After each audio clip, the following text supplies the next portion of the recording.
Good evening, baseball fans. How you doing? Can you feel it in the air? The trade deadline is right around the corner. We got some moves to talk about. Jordan Montgomery, Jordan Hicks, going to the Rangers, going to the Blue Jays, the Angels making all the trades. Who would have thought the Angels would be making all the trades? That doesn't include a player by the name of Shohei Ohtani. My goodness. Where will Justin Verlander go? Where will Jeimer Candelario go? Where will Eduardo Rodriguez go? We got power rankings tonight. We got a lot to talk about. Let's get to it.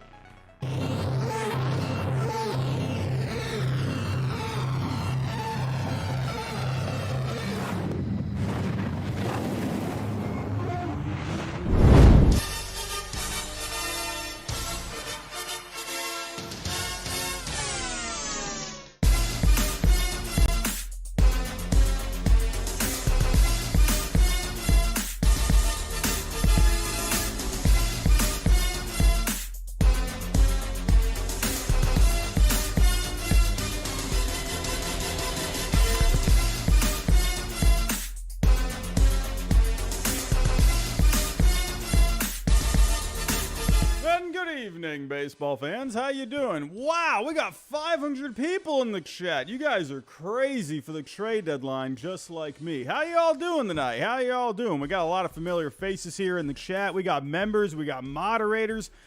Who do we got here? Sarah is in the chat. How you doing? David is here. Richard is here. Brian is here. AJ Angels is here. Rams fan. Tice Thompson. Man, oh man, everyone is here. Heim Bloom is in the chat. Everyone, Heim is here. My goodness, everyone is here. How you doing, everyone? Welcome, welcome. We're going to be talking some trade deadline tonight. We got the power rankings tonight. Listen, I know we're all caught up in all the trades. I know that. But we still got power rankings to talk about. We can't forget those. I got some movement. There's some teams going up. We got some teams going down. I'm going to make some people grumpy like I always do. It's just how we do our power rankings here. But as I go through each team, I'm going to go through all of the rumors, trades, anything going on trade deadline-wise with whatever I think about the team currently. Remember, they're still playing. They are still playing, believe it or not. But everyone, thank you for joining me tonight. Do greatly appreciate all of your friendly faces coming on by every single Sunday night. We'll probably be live tomorrow night as well, the trade deadline eve. We will be live at some point on Tuesday as well, obviously trade deadline day. So make sure you stop by, come take a watch with what I got to talk about with the trade deadline. Anyone that is new, think about subscribing down below.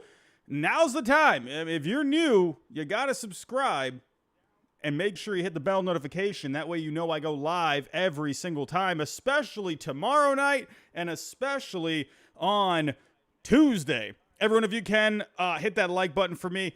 I guess we can set a goal for tonight. Can we get to, I don't know, 200 likes tonight? I don't see why we couldn't. Everyone, if you can, share the stream as well. Share any content on this channel if you can. Also, everyone, we are partners here with Underdog Fantasy, our new partner on the channel. There's even a QR code for you right there on the screen. All you got to do is take your phone, if you're not on your phone, but just scan the QR code and then sign up for Underdog Fantasy. Your first deposit will be doubled. So if you deposit $10, you'll end up with $20. That's not too bad. Everyone, I just won $50 the other night. I'm just saying, but make sure you play responsibly. They have daily drafts. They have pick'ems where you can go over, under for pretty much every single player that's playing in every single game. I've enjoyed Underdog Fantasy now for the last week or so since we've become partners with them. So go give it a try. Again, the code is HIDE. You get your first deposit doubled. The link is in the description down below, and there is a QR code right there on the screen for you. We are also sponsored by BetOnline, one of the better sources out there when it comes to all of your sports betting needs, whether that's Major League Baseball, UFC, football is right around the corner. Make sure you go check out BetOnline. The code is BELIEVE, BLEAV, and you get a 50% welcome bonus. Also, check out SeatGeek. We're partners with them too. If you're looking to go to a game after the trade deadline, I mean, you got to see if there's a good deal on SeatGeek. Use my code HYDE. You get $20 off. All right, everyone. Enough of me rambling. You all want to hear all of the trade deadline news, all the rumors, and we want to get to the power rankings, of course. So, nothing really all that different tonight with the power rankings, except a bit of a trade deadline twist. So, as always, we start at number 30 and we go to number 1. So let's get to it. I got the music ready tonight. Everyone, my brain is actually doing well tonight. Had a little coffee earlier. I knew we had a busy night tonight. I'm probably going to end up being up until like 3, 4 maybe tonight. I don't even know if I'll sleep, but I got to talk all of the news with all of you. So here we go. Let's get to it. So starting at number 30. As always, it's the Oakland A's. I mean, who else is it going to be? Of course it's going to be the Oakland A's, but with the Oakland A's, they got some players that could be up for grabs. So let's go take a look-see. Who could Oakland possibly look to deal? So if we were to share the screen. So there's a few players here. There's a couple of guys getting some interest on the Oakland A's. The one name with Oakland, you got Sam Moll. He's been all right in the bullpen. He's not going to be like a game changer by any means, but he's a guy, a lefty arm. You know, hey, a lefty arm could definitely be a valuable piece in a bullpen. The ERA is a little high with him, a 4.62, but the FIP is a 3.37. So that is one thing to keep note of with a Sam Moll. So don't be surprised if you see him get moved in the next couple of days. He has been drawing interest, and he's under control until 2028. That's not really all that bad if you ask me. But one guy that I'm going to tell you all to keep an eye on here is Paul Blackburn. Paul Blackburn is not going to be the most sexy pick out there when it comes to making a trade. Everyone is thinking of all these other guys on the market, but I think Paul Blackburn is a guy that's a pretty under-the-radar candidate. The ERA doesn't look great. It's a 4.83, but the FIP is a 3.58. That's not all that bad. He has missed some time this year. He was dealing with some injuries. But if you take a look here, just actually today, or was this yesterday? Yes, it was yesterday. He went up against the Rockies. He gave up two runs, 9 hits, struck out 7 over 6 innings. Paul Blackburn's going to be a back-end guy for you. He's going to give you some depth. I'm going to be honest with you. I honestly think the Red Sox could end up going after Paul Blackburn. This is a guy that's under control. He's not a free agent until 2026. This seems like the kind of guy that Chaim Bloom would go after. Like, everyone is wanting all the bigger names, right? But, man, Chaim Bloom has such a knack for going after those guys that aren't really, like, the big names. He never really does it. And, honestly, if you're looking for some cost-controlled starting pitching, Paul Blackburn is an under-the-radar candidate, so be on the lookout for him. I mean, there's really no reason for the A's to keep the guy. You might as well just go see if you can go get something for him. Why not? There's a couple other guys. You know, Trevor May. Look out for Trevor May, too. You know, I think a lot of people kind of forgot about Trevor May because he was having a pretty horrendous season, but he has been pitching better as of late. So I would imagine Trevor May is going to go somewhere at some point. As you can see here in the last 14 days, he is the 5th best reliever over the last 2 weeks. So that's not too bad if you ask me. So the A's are, you know, I think everyone's forgotten about the A's at this point. But listen, they got, obviously, some players. Maybe even someone like a Brent Rooker. Actually, where is Brent Rooker? I think Brent Rooker's on the IL, right? Is he on the IL right now? No, he's not on the IL. Where is Brent Rooker? Am I just completely missing him? What's going on with him? Anyway, I don't know where Brent Rooker is. But he is definitely a candidate as well. I would imagine that maybe some teams could be interested in him. So, but for the A's, obviously they are open for business. They got some players. So coming in next at number 29, we got the Kansas City Royals, and the Royals actually made a trade today, ladies and gentlemen. Nicky Lopez heading to the Braves. So let's go take a look at that. Alrighty, Nicky Lopez, where are you at? I got all these tabs open right now. My goodness, my brain is just not really working all that much when it comes to all these tabs. Here we go. So here was the trade earlier. A pretty low-key deal. Braves getting Nicky Lopez, Taylor Hearn going to the Royals. It's just a one-for-one swap, nothing crazy. You know, this is such like a Braves kind of a move, like a Braves like trade deadline kind of a move, just like a low-key pickup. Remember, Nicky Lopez was so good a couple of years ago. Remember that dude was just hitting everything a couple of years ago, and but the bat has come back down to earth in the last couple of years. But with Nicky Lopez, he's going to give you some defense. He's going to give you some versatility for the Braves. Not a bad pickup, if you ask me. So, but for the Royals, there are going to be some other guys out there. You are going to have some pitchers, I think, that could maybe be on the move. So, taking a look here, the one name that has been popping up in rumors all across the board has been Brady Singer. This is a guy where he's actually been pitching pretty well as of late. So taking a look here, Brady Singer and the numbers. So again, the ERA doesn't look great, but the FIP is not bad. It's a 4.09. So the advanced numbers look a little bit better with him. He's not giving up a ton of home runs, you know, and again, he's not like he was really good back in 2022 last year. And again, the ERA doesn't look great, but this is a guy I think could give you some innings. Remember, the starting pitching market is not just bursting with players this year. It's pretty hard to come by some pitching. So not surprised to see that teams are, you know, giving the Royals a phone call, looking at someone like a Brady Singer, and he's under control. Cost-controlled starting pitching. It's very hard to come by. So Brady Singer, he is going to cost you a little bit, despite maybe not great numbers. He's still going to cost you something because he's only 26 years old. He had a good year last year in 2022, so he has a slight track record, but he's a guy that's under control, and that is pretty valuable. So keep an eye out for Brady Singer. I could imagine he could go somewhere. You got Scott Barlow on here. You got someone like a Carlos Hernandez here.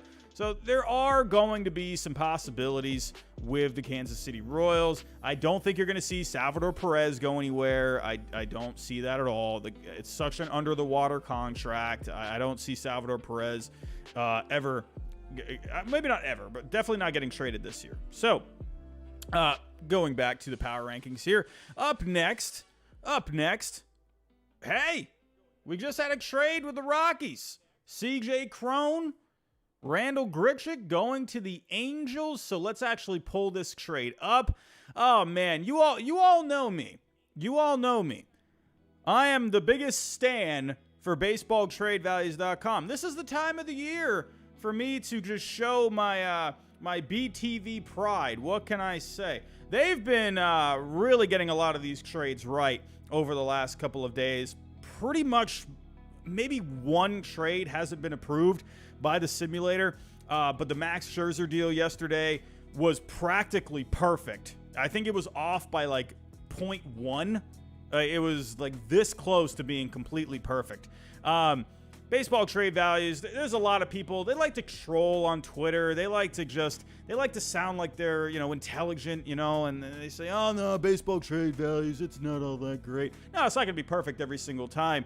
But they do, in my opinion, a very good job of bridging the gap, right? It's never going to be perfect by any means, but to at least reach some kind of a middle ground when it comes to understanding the economics of how trades work. So there's a lot of different factors that go into trades I don't think a lot of people understand. But this trade was approved. Going to the Angels, you got CJ Cron, you got Grichuk, and then for the Rockies, you're getting a couple of prospects here. Also, the Rockies are sending over some cash. In the end, you know, for the Angels, if we were to go take a look here at the Angels, I mean, it just feels like they have so many players right now. Like, it is wild how many players, like, just the Angels are getting. Remember, they got Moustakas, they got, Oh, I'm going blank on the other guy. Who was the other guy they got? They got Moustakas a little while ago, and then they got I'm going so blank on who the other guy was. Escobar, yes, Eduardo Escobar, yes. Thank you, Josh, in the chat. Now you're getting Cron, and then you're getting Grichuk, and then you just got Giolito the other night. You got Reynaldo Lopez. It feels like they got like every player on the planet right now. But, you know, in the end, yes, I think this is fine. Remember, they were connected with Jeimer Candelario. I think that was probably their preference, but they probably thought, all right, might be a bit of competition there. We'll get to Jeimer Candelario in here in just a little bit. But right after they made the trade for Giolito the other night, there was a report out that they were trying to land Jeimer Candelario as well. So it seems like whatever it was, probably a high price tag. They probably backed off. But remember, with also taking a look here, Taylor Ward going on the IL for the rest of the year. That is a huge loss. Unfortunately, got hit by Alek Manoah in the face, so he's got facial fractures. He's going to be out for the rest of the year. There is a chance he can come back for the playoffs, but this definitely created a need for some outfield depth. Look how many guys they got on the IL. This is nuts. Like, look at this IL right now. This is crazy. You got O'Hoppe, Stassi, Rendon, Drury, Urshela, Trout, Adele, Ward. Like, this is nuts how many people they got on the IL right now. And then you got pitchers too, like Bachman. I mean, come on. This is nuts. But, hey, this is going to help for the depth. You know, Grichuk, he's having a pretty decent year. He's pretty hot lately, too. CJ Cron is not having his best season. You know, the power has diminished a little bit with him. The overall slash line has diminished with CJ Cron. But in the end, the Angels, they need all the reinforcements they can right now, especially with all these injuries. So, hey, until they get Trout back, I think this is going to help them. They got a really tough schedule in August. Oh, boy. I don't even want to look at that schedule. I don't want to even look at it at all. That schedule looks gnarly. I looked at it the other night. I didn't realize how tough their schedule was for August, and I took one look at it, and I almost threw up. I'm like, wow, this is awful. Who would want this schedule? Like, how the heck did the Angels get screwed over so bad? Like, my goodness. But it's going to be very interesting to see. You had to make these moves. Like, I said this as soon as they said, we're not trading Ohtani. I said, you got to go out there and you got to spend. You got to make all the deals. And they're doing it. They're putting their best foot forward. You got to think Ohtani is happy with this. You have to think that, man. So, in the end, hey, all we can do is just wait and see what ends up happening. But if we were to take a look at the Rockies, are there any other players that could possibly go? Now, if we were to take a look at the bullpen, you got a couple of guys here. You know, there is Bard in here. There is someone like a Justin Lawrence. I wonder if they would be interested in dealing him. I don't know. I would imagine no one from this rotation is going to go anywhere. I don't know. Could maybe a team make a call about Ryan McMahon? I would guess he's probably not going anywhere. You got Elias Diaz as well. Could, you know, maybe Profar. So I'd keep your eyes on the Rockies. I think it's possible they could make another move or two. We'll just have to wait and see. So, alrighty, let's move on here. Let's get back to it. Coming in at number 27. Hey, they've been the talk of the town when it comes to all the trades. The Chicago White Sox making all the moves. We were just talking about Lucas Giolito, Lance Lynn, Joe Kelly going to the Dodgers. Reynaldo Lopez going along with Lucas Giolito to the Angels.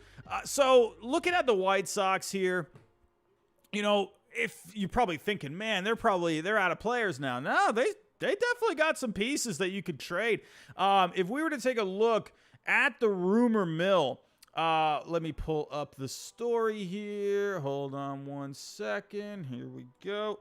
Now, one name that has been popping up is Eloy Jimenez. So, he's actually been getting some interest from a couple of teams, from the Brewers and the Marlins. You know, no surprise, honestly, with someone like Eloy Jimenez. So if we go take a look at what he's got going on this year, he's only 26 years old, this guy.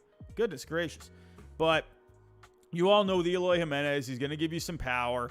He's having a really solid year this year at the plate. He's hitting 285, a 330 on base, a 477 slugging, 13 homers, a 120 WRC plus. He's going to be brutal defensively, but at the end of the day, he is a bat. So I could see this possibly. He's got club options for 25 and 26, so he's under control for next year, but a team would have the option of keeping him for 25 and 26. He's not really too expensive by any means, so I could see why teams like the Brewers and the Marlins would be interested. I think the Marlins, man, like if you could get him, I think that'd be a really nice fit. The Brewers, too, could definitely use some offense. Who do we got here? We got the Dodgers in the chat. How you doing? Michael Marino, Mets reporter, check. I don't know. Who the heck is Michael Marino? Hold on, let me pull it. Let me go to Twitter. Nope. Oh, it's called X. I gotta get used to saying X here. What are you saying here? Michael Marino. What do we got? Oh, wait. I've seen this guy's account. What do we got? The buzz around the Dodgers and Verlander among scouts is growing louder, according to Ken Rosenthal. We're definitely going to get to Verlander here in just a little bit. I definitely think Verlander could be on the move. So, but let's talk about the White Sox real quick. Thank you for bringing that to my attention. I appreciate your super chat.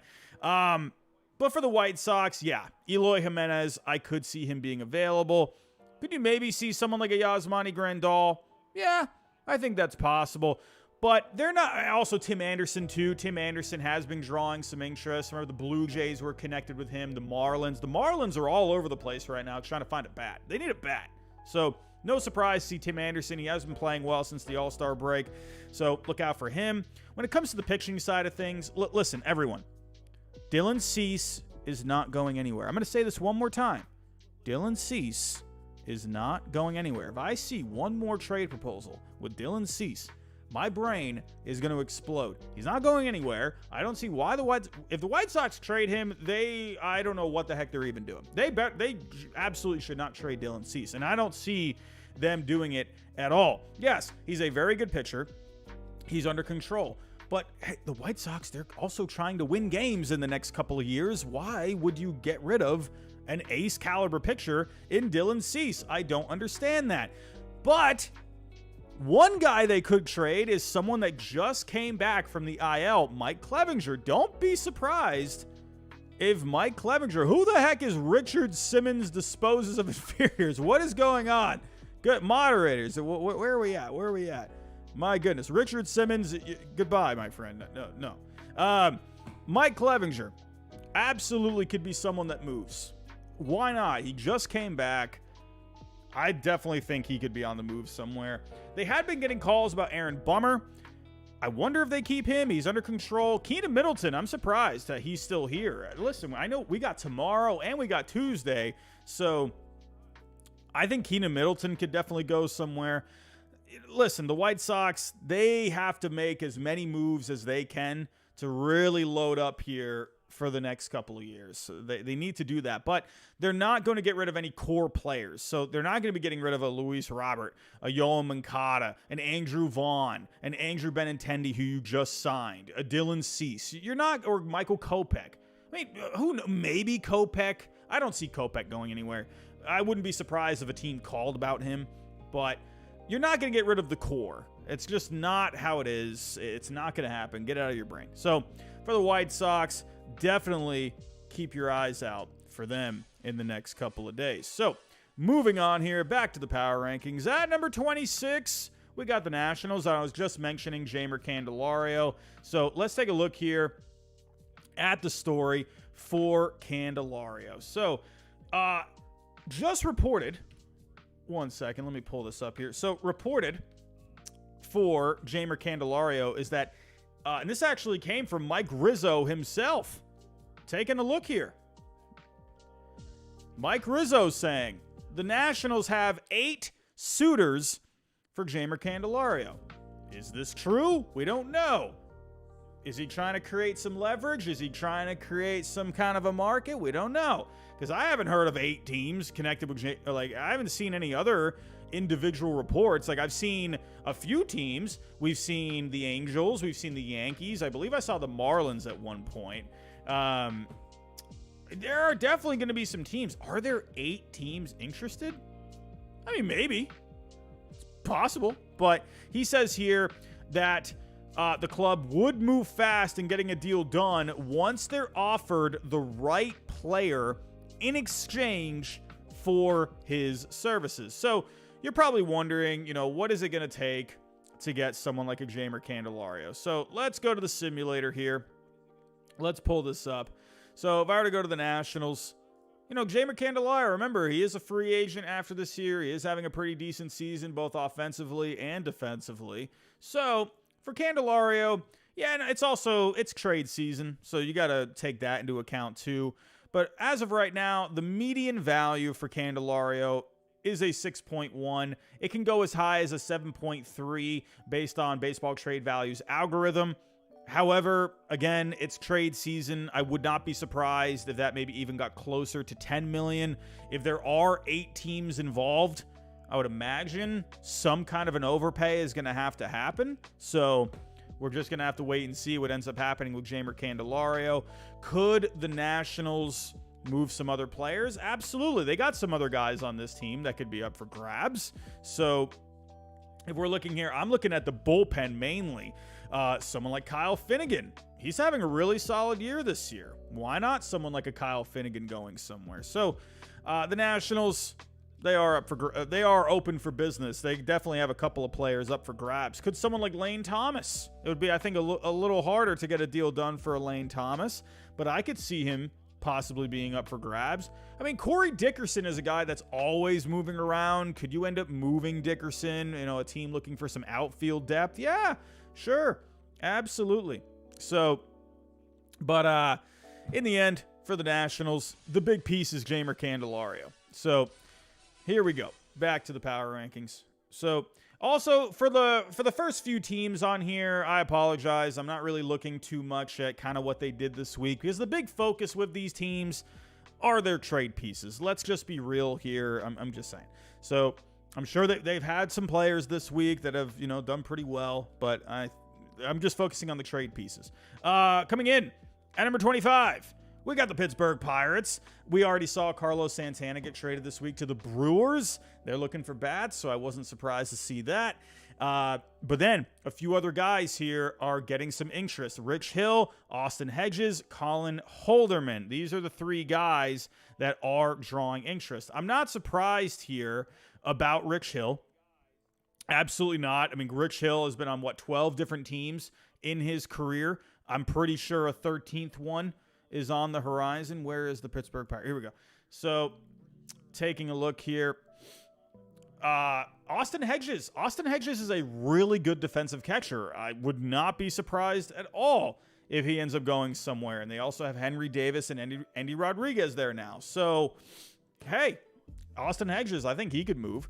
But then someone like Colin Holderman. Remember, he got traded not too long ago with, I'm trying to remember where did he come. He came from the Yankees, I believe. Did he come from the Yankees? I think he came from the Yankees. Was it from the Yankees? I can't remember. But Colin Holderman, he's having himself a really good season. I mean, my goodness. Taking a look here at the numbers. Over the last 2 weeks, Colin Holderman has been the 10th best reliever in Major League Baseball. David Bednar, remember, this was a name that was popping up not too long ago. Could he end up going somewhere? It's going to be hard to get a deal done for David Bednar. I think if the Pirates get blown away, for a deal, I don't see why not. It's also I got X ready. It feels so weird saying X. I don't like it. I don't know. Like, is it just that it's just so new? I don't know. Like, it's just weird. Hey, did you see the news on X? It just sounds weird. Like, I can't do it. Anyway, back to it. But you got Bednar, you got Holderman. Those are guys I think could be up for grabs. Holderman more so. But then one name that pops up here, Mitch Keller. Remember, a report this week that the Pirates said they would be listening in on offers for Mitch Keller. It would cost you something to get Mitch Keller. If we actually go pull up here what it would cost for him, it's not going to be cheap. Mitch Keller is a guy that's under control, and he's been pretty good. So right now his median value is right around $50 million. So it's definitely going to cost you a pretty good package for Mitch Keller. He's going to be a solid middle of the rotation guy for you in like a good rotation. For the Pirates, he's their ace right now. But if you were to put him in like some good starting rotations out there, he would be like a middle of the rotation guy, at least in my opinion. For my Red Sox, I would love Mitch Keller. It would take a lot to get him. It depends on the prospects that the Red Sox would have to give up. It would be hard to part with some of these top prospects, so I don't see the Red Sox doing it for Mitch Keller. So that's why I think Paul Blackburn could be more of an option. Anyway, for the Pirates, I'm guessing that Keller isn't going to get moved, but it's worth it for the Pirates to see if anyone will just overpay for him. So I'm not too convinced that he's going anywhere, as well as Bednar. But if you take a look here at Colin Holderman, he's right now a median value of 14.1. I think he could be a guy that could be had. It's going to cost you a bit. I would love to have Colin Holderman in my bullpen. I'm just saying.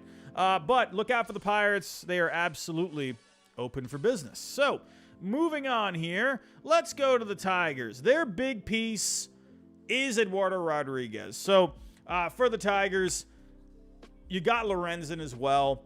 Eduardo Rodriguez is so interesting to me because he's had, whatever was going on with him last year. Remember he went MIA for a little while. The Tigers hadn't heard from him. He was dealing with an injury this year. So teams, I think, are a little hesitant with Eduardo Rodriguez because he has the opt-out for next year. So basically he's a rental. You have to treat it like he's a rental. You can't go in there thinking he's going to opt back in for next year. He's having a really good season. There's definitely a possibility, an absolute possibility, that he can opt out. So he would be a really good rental, though. So it's just kind of interesting to think about what the price point could be. I do think, though, you have to treat it like a rental, like kind of like the Lucas Giolito kind of asking price. Well, actually, no, I take that back because the Angels severely, really overpaid for Lucas Giolito. They gave up a 2 and a 4 prospects. Like, those guys are, have pretty decent value. That the two guys that you gave up for Giolito. Would it take that to get Eduardo Rodriguez? I think it could be maybe not that much because the Angels are a different story because they're definitely being aggressive. So, and they probably felt like with those prospects, they didn't really need those prospects anyway. I don't know. For the time, I'm not really sure what it would take to get Eduardo Rodriguez. If you were to look at the value for him, though, on baseball trade values, and yes, I'm going to be using baseball trade values a lot tonight, everyone. So just be prepared for that. But right now, it might look a little weird that you're only seeing a $5 million value for Rodriguez.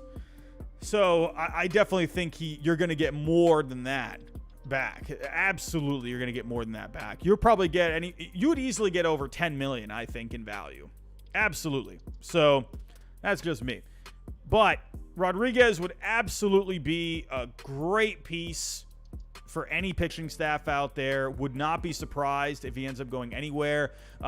He has been connected with the Dodgers, with the Reds, with the Diamondbacks, with the Phillies. So keep an eye out for him. Let me actually pull up his numbers here, and I'll tell you why he would be a great addition for a lot of pitching staffs out there. So Eduardo Rodriguez didn't have a great start last time out against the Angels, but his numbers on the year are really good. 15 starts, 2.95 ERA, the 3.18 FIP.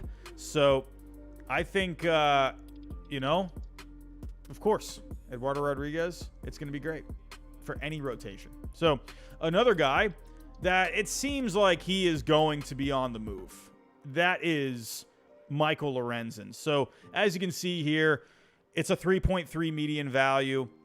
It's definitely going to be more than 3.3. I mean, with this market, you're going to get closer to 10 million. I think, for Lorenzen. I think you could see anywhere maybe like 7 to 8 million for Lorenzen, maybe even getting close to 10. I could see something like that. He's going to be a back-end guy for you.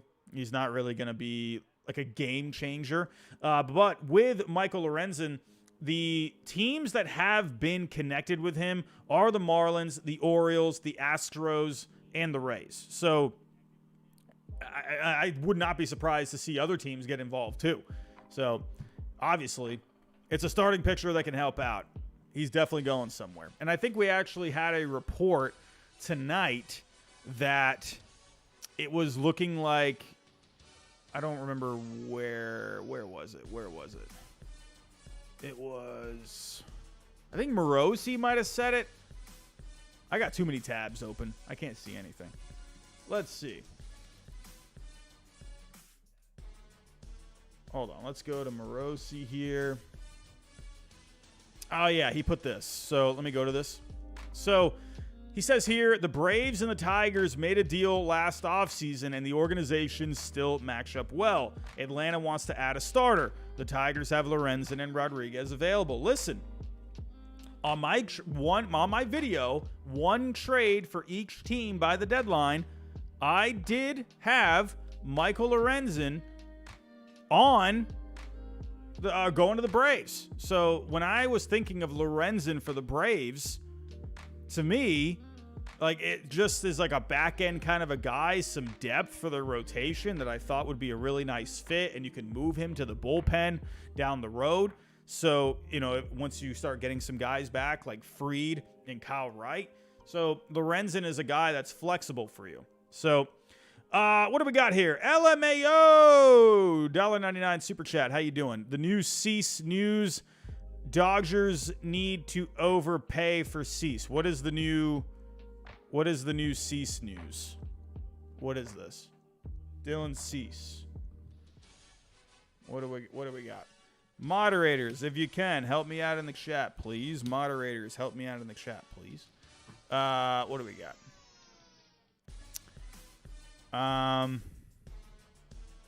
Yeah, the news for Dylan Cease, I'm not seeing any news. The last bit of news I heard on Dylan Cease was that he's not going anywhere. I don't, unless a team completely like blows them away with an offer, I just don't see it happening. But look out for Michael Lorenzen, Eduardo Rodriguez. Those are obviously the two big pieces for the Tigers right now.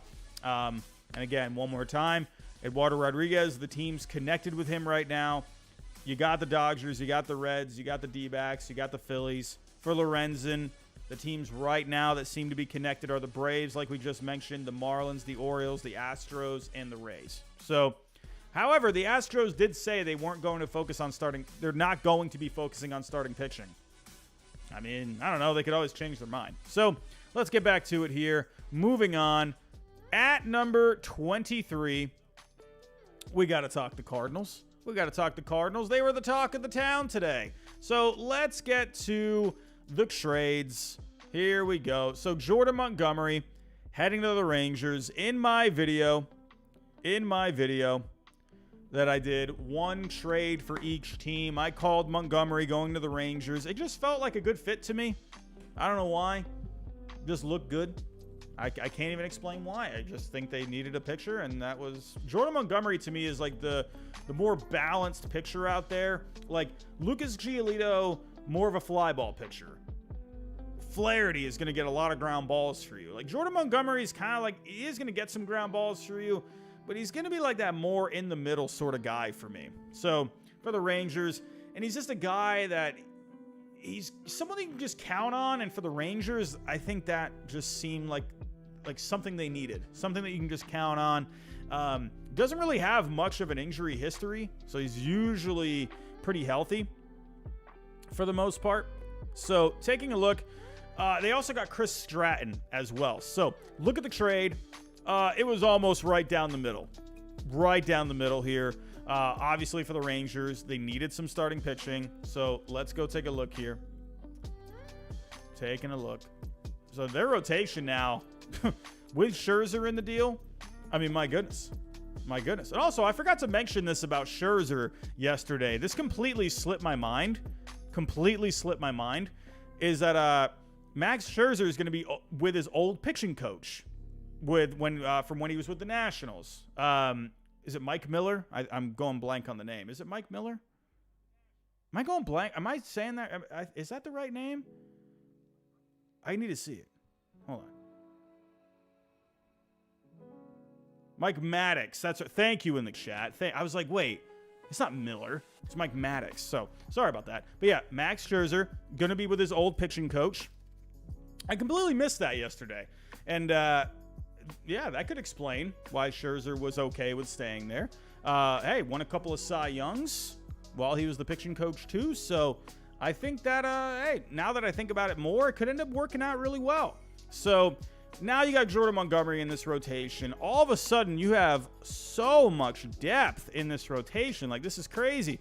One of these guys is going to be going to the bullpen. Probably two of the. You're probably going to put Cody Bradford in the bullpen, or you send him back down. Maybe Martin Perez goes to the bullpen. Remember the Red Sox? They had been using him in the bullpen at some point. So I could see Perez going there. Could you put Heaney in the bullpen? One of these guys is going to go in the bullpen. But overall, I really like it. You got Chris Stratton here as well. You know, he's not going to be a game changer for the bullpen, but he's an arm that's going to be able to give you some depth in that bullpen. So overall, I do really like it. Love it for the Rangers. And for the Cardinals, listen, you're getting some prospects. This is what you needed to do. Tekoa Roby was a guy that when I was playing around with the simulator, Roby was a guy that I was putting into a lot of different trades because he's a guy that has a decent amount of value right now at a 4.7 median value. So not surprised to see him get moved. And then you got Segesi. I think I'm pronouncing that right. If I'm not, I apologize. But this is a guy that can hit. He's a second baseman, but he's going to have a pretty good bat with him. You got a relief pitching prospect in King. I think this is a good package for the Cardinals. I really do. So, but in the end, the numbers speak for themselves. I think it is a fair trade overall for the Cardinals. You know, and honestly, you know, when you are looking at the numbers, the Rangers are getting a bit more value here. So the Cardinals, you ended up not even having to, or for the Rangers, you didn't have to give up a boatload, you know, to get this done. So LMAO, how you doing? $4.99 super chat. My bad. Ken Rosenthal said the White Sox are listening to offers to cease in his newest article. Still unlikely, but I wish the Dodgers would overpay. Okay, I saw Ken Rosenthal posted an article. I hadn't read it because I was getting ready for tonight. But, I mean, if there is a team that could overpay for Dylan Cease, it would be the Dodgers. Yeah. Or the Rays, teams with deep farm systems, or the Orioles, right? Those teams would make some sense if they wanted to give up a good amount of prospects. The Dodgers could make some sense. So, we'll have to see. I think the White Sox would completely have to get blown away. There's no way. I think that would be crazy. Unless, that's why, like, maybe the White Sox, if they were able to get, I would imagine if the White Sox traded Dylan Cease to the Dodgers, I would think either Michael Grove, Emmett Sheehan, Ryan Pepio, like, could you do like a Sheehan and a Pepio in that deal? I think if you could get that, then maybe, but you got to get way more than that, I think. So we'll have to wait and see. Could the Cardinals end up getting, or not, sorry, not the Cardinals, the White Sox end up getting blown away? I think it's very possible. Jim, thank you for being a member for 15 months, my friend. Jim. Appreciate you being here. Man, oh man. Here we go. Where was I? My brain just went blank. What are we doing? Where are we at? Oh, yeah, we're on the Cardinals. So the Cardinals also made another trade today. I love this for the Blue Jays. I love it. Anytime you can add velocity to your bullpen, I think it's fantastic. I think it's great for the Blue Jays. We'll get to the Blue Jays here in a little bit. But honestly, I'm a little, I wouldn't say I'm surprised, but a couple of days ago, it was looking like they were getting closer to an extension. And it looks like that obviously didn't come close. So in the end, the Cardinals trading away Jordan Hicks. And what do you know? Another trade approved by the simulator. Jordan Hicks, you're looking at around $2.5 million worth of value. And for the Cardinals, you're just loading up on pitching. You got Roby in the other deal. Now you got Kloffenstein. You got Robers. Hey, this is what the Cardinals wanted to do. You wanted to load up on some young pitching. I'm just saying. But in the end, good deals here for the Cardinals. This is exactly what they needed to do. Load up on prospects. Now, are they done? Are they done? If we were to take a look real quick at the Cardinals, I mean, it's still possible they can move some other guys. So if we were to look here, you got some outfielders here. Alec Burleson is a guy that's been getting a lot of attention. He's been popping up in rumors all over the place. Dylan Carlson is a name, hasn't really been connected to a whole lot of teams, but the Yankees have been connected with Dylan Carlson. So, possible, maybe. And obviously Jack Flaherty when it comes to the pitching. Jack Flaherty is next. I would imagine he's going to be gone by tomorrow. Now that they got Montgomery out of the way, I think Flaherty will be gone tomorrow. I think it's only a matter of time. His next scheduled start is Tuesday.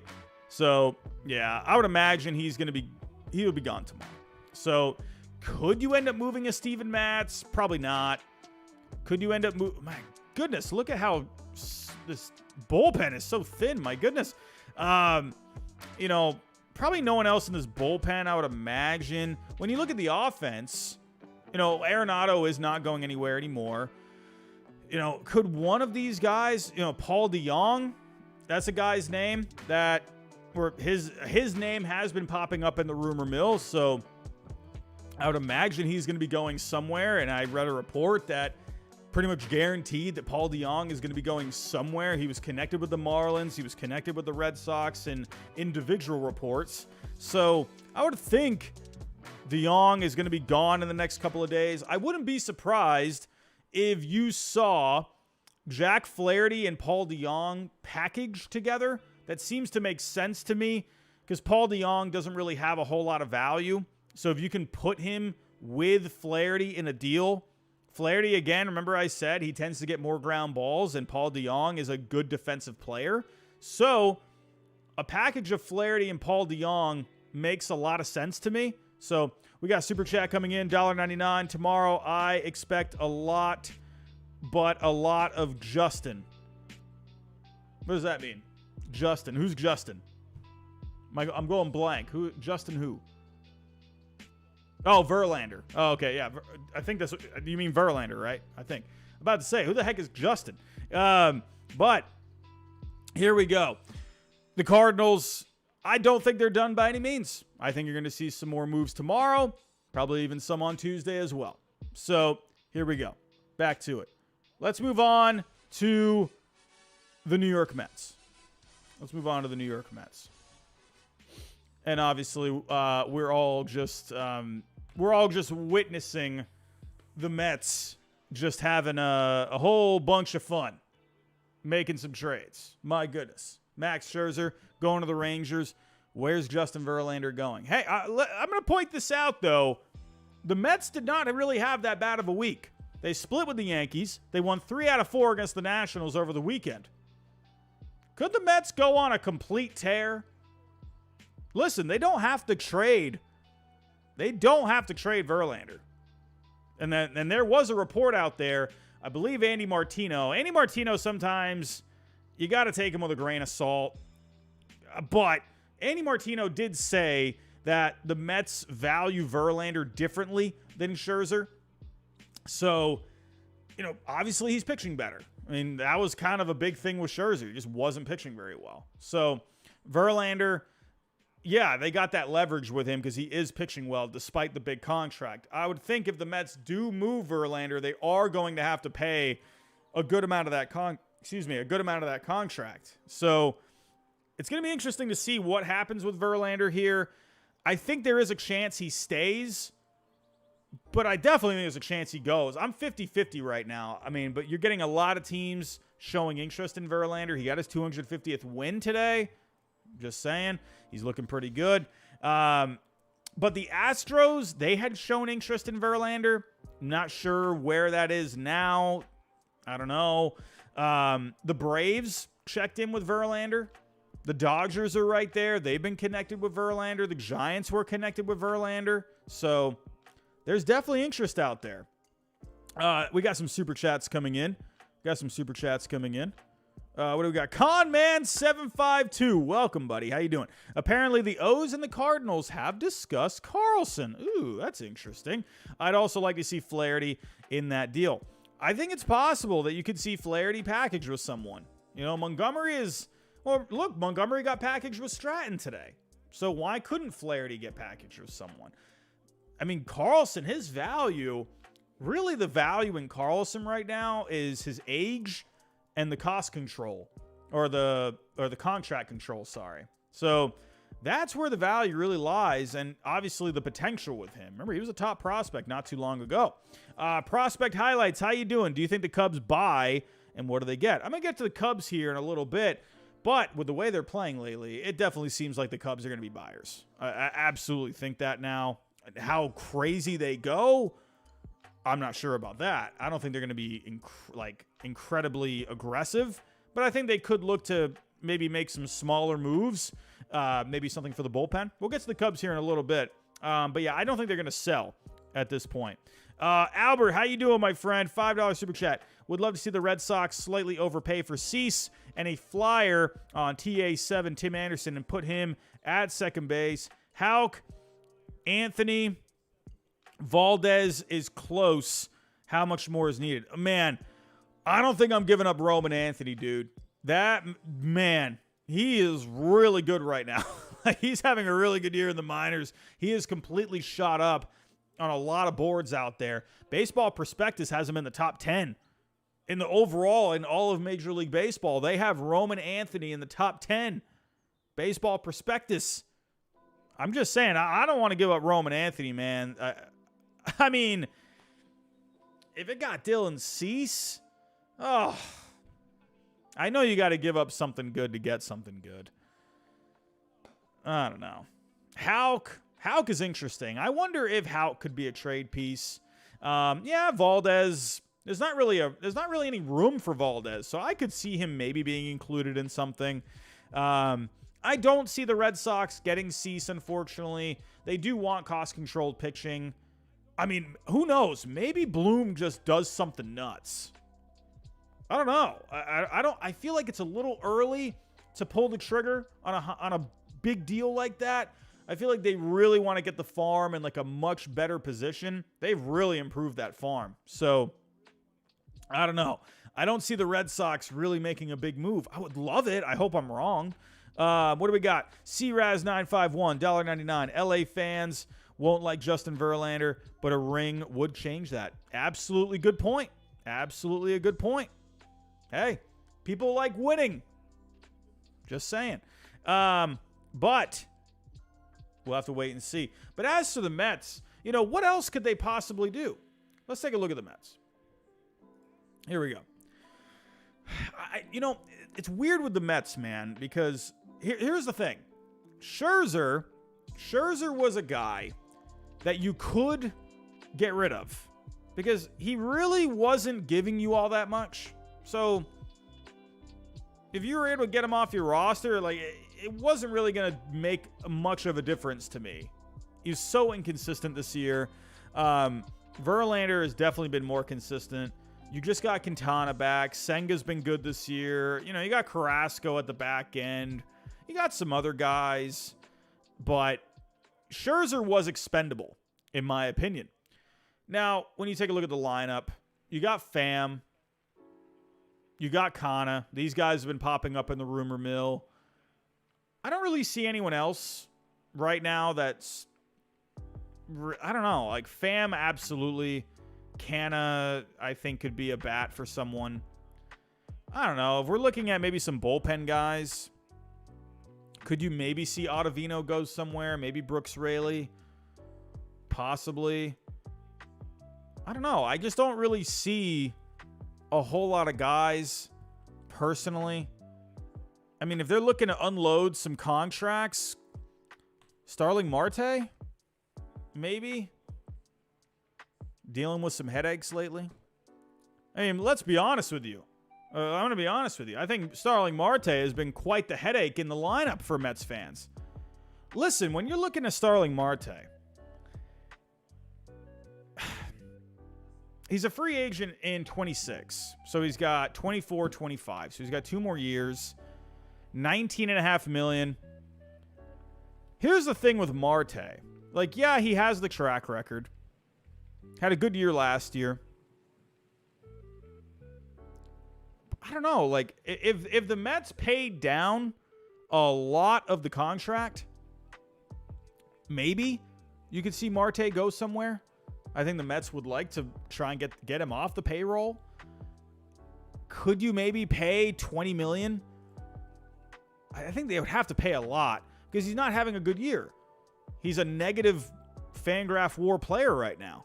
So I just don't see why a team would want to take him unless you paid a bunch of his salary. That's the only way I could see it. But I don't know. Like, I don't know. I mean, let's look at the splits. Is he doing anything? So he hits lefties better. So could a team, or at least this year, he's hitting lefties better. 273 against lefties, 247 against righties. I think they're maybe, but I don't know, man. I don't see why a team would really want Marte at this point. He hasn't really shown much. His slugging is a 332. Batting average is a 254. 308 on base. I don't know, man. It's going to be interesting if the Mets could somehow find a way. Goodness gracious. But let's get back to it. But for the Mets, obviously Verlander is the big name out there, of course. And, you know, I don't know. I really don't know about Verlander. I'm 50-50. I don't know, man. It's going to be really interesting to see if he ends up going anywhere. Because I could see the Mets wanting to keep him for next year. You know, I know he's getting older. But if a team makes a good offer and they're willing to come to terms on the money, yeah, I think Verlander goes somewhere. But I'm still pretty 50-50 on it. If I were to lean one way, I would probably lean that he does get traded. But I wouldn't be surprised if he stayed. So I'll leave it at that. But for the Mets, you know, they got rid of one piece. Obviously, Scherzer is a big piece despite the bad year. We'll have to wait and see what ends up happening for the next couple of days. So let's move on here. Here we go. Taking a look. So we got, at number 21, we got the Guardians wrapping up the bottom 10. But hey, let's actually get into some actual power rankings here because I think for the Guardians, I don't know if they really do all that much anymore. They got Syndergaard. He's coming back from the IL. They had a decent week. They won 2 out of 3 against the Royals. They split with the White Sox. Nothing crazy. The offense has been middle of the road, 15th in WRC plus over the last 7. Jose Ramirez, a couple of multi-homer games this week, so he's hitting really well. The starting pitching is doing well lately for the Guardians. 6 overall in Fangraph WAR over the last 2 weeks. You did just, like I said, you got Syndergaard. That was like a change of scenery kind of a move. It was like, why not pick up some pitching depth? You gave up Rosario. He was going to be a free agent. You had young shortstops waiting in the wings and Arias and Freeman. To me, there was really no point keeping Rosario. So the Dodgers, they said, hey, we'll give you Syndergaard for Rosario. So I think the Guardians were like, all right, why not? Okay, Syndergaard gives us some depth. Let's see if the Guardians can get him back on track. He wasn't having a good year this year. So he makes his debut tomorrow. Noah Syndergaard, the Guardian. Thor, the Guardian, makes his debut tomorrow. But maybe they can make some more moves. Maybe some bullpen help, possibly. I don't see the Guardians doing too much more. Taking a look here. Hold on one second, everyone. I'm going to see here if I can do something here. Man, we're getting some spammers ruining the chat tonight. Man, oh man, you got to love it. Genetic. Verdugo is on the block. Is there a report out there? Is Verdugo on the block? Who says that?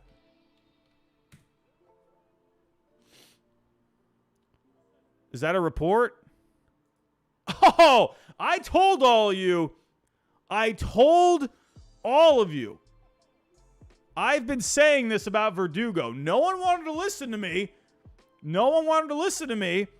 I've been saying this for a long time. I'll get to this in a little bit. I have been saying this for a while now. Don't be surprised. I put a tweet out too, so I got to go find that tweet. I've been saying this for a while on Verdugo. Don't be surprised if he ends up being a trade piece because he's getting closer to free agency. He's got value. He's having a good year. The Red Sox have a lot of offense. And if they could use Verdugo to get pitching, man, that would be absolutely amazing. If they could get some pitching. Now, I love Verdugo, but man, I'm not surprised. I'll get to the Red Sox here in a little bit. Thank you for pointing that to my attention. So let's get to number 20. We're going to start off number 20, nice and hot. We're going to the next tier of teams here.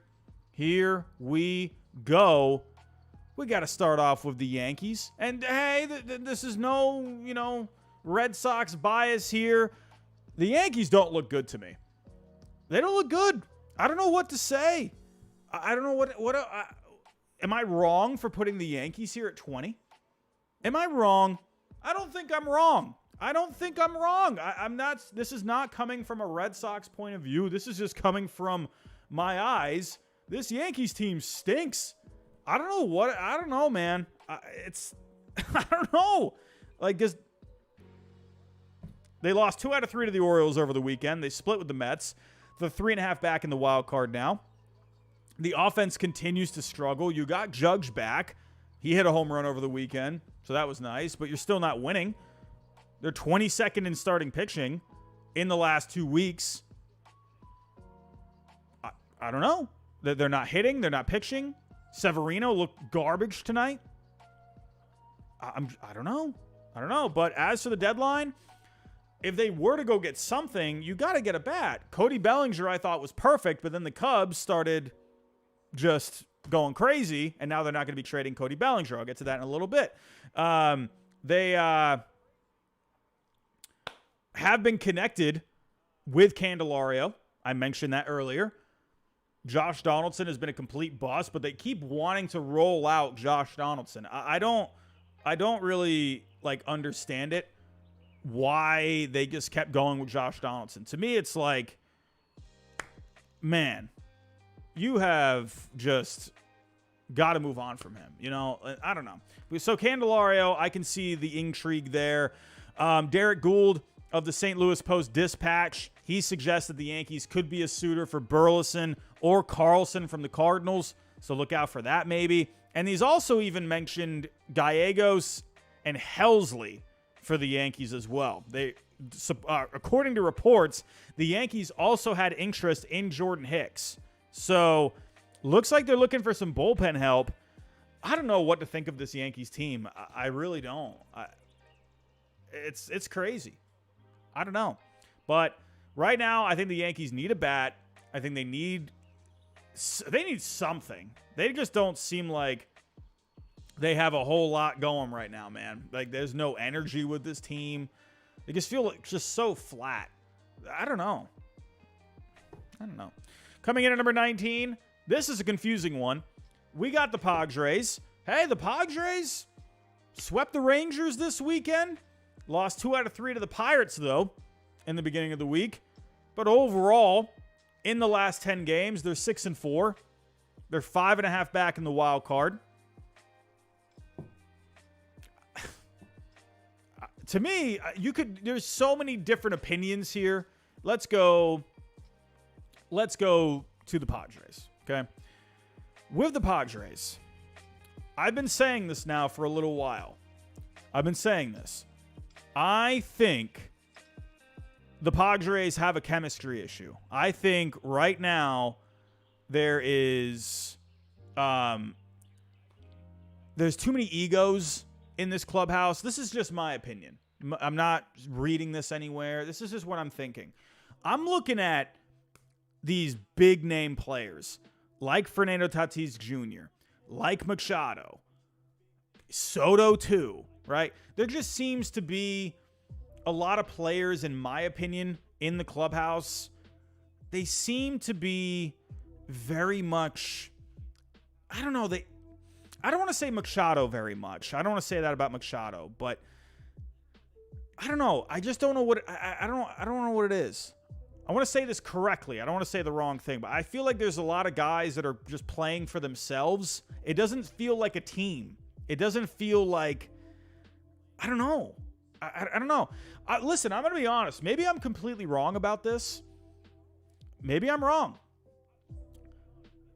But last year, I don't want to put this on one player, okay? That's not fair. I don't want to do that. But when you look at the difference, right? The team made it to the NLCS last year without Fernando Tatis Jr.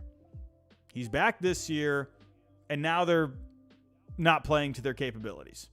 I'm not going to put the blame on Fernando Tatis Jr. However, he's gotten into spats with Machado in the past. I don't know. I really don't know if... I don't think one player is going to, could be a problem in the clubhouse. Like, that's going to make the whole team fall apart. I don't think that's true. I do just notice that difference, though.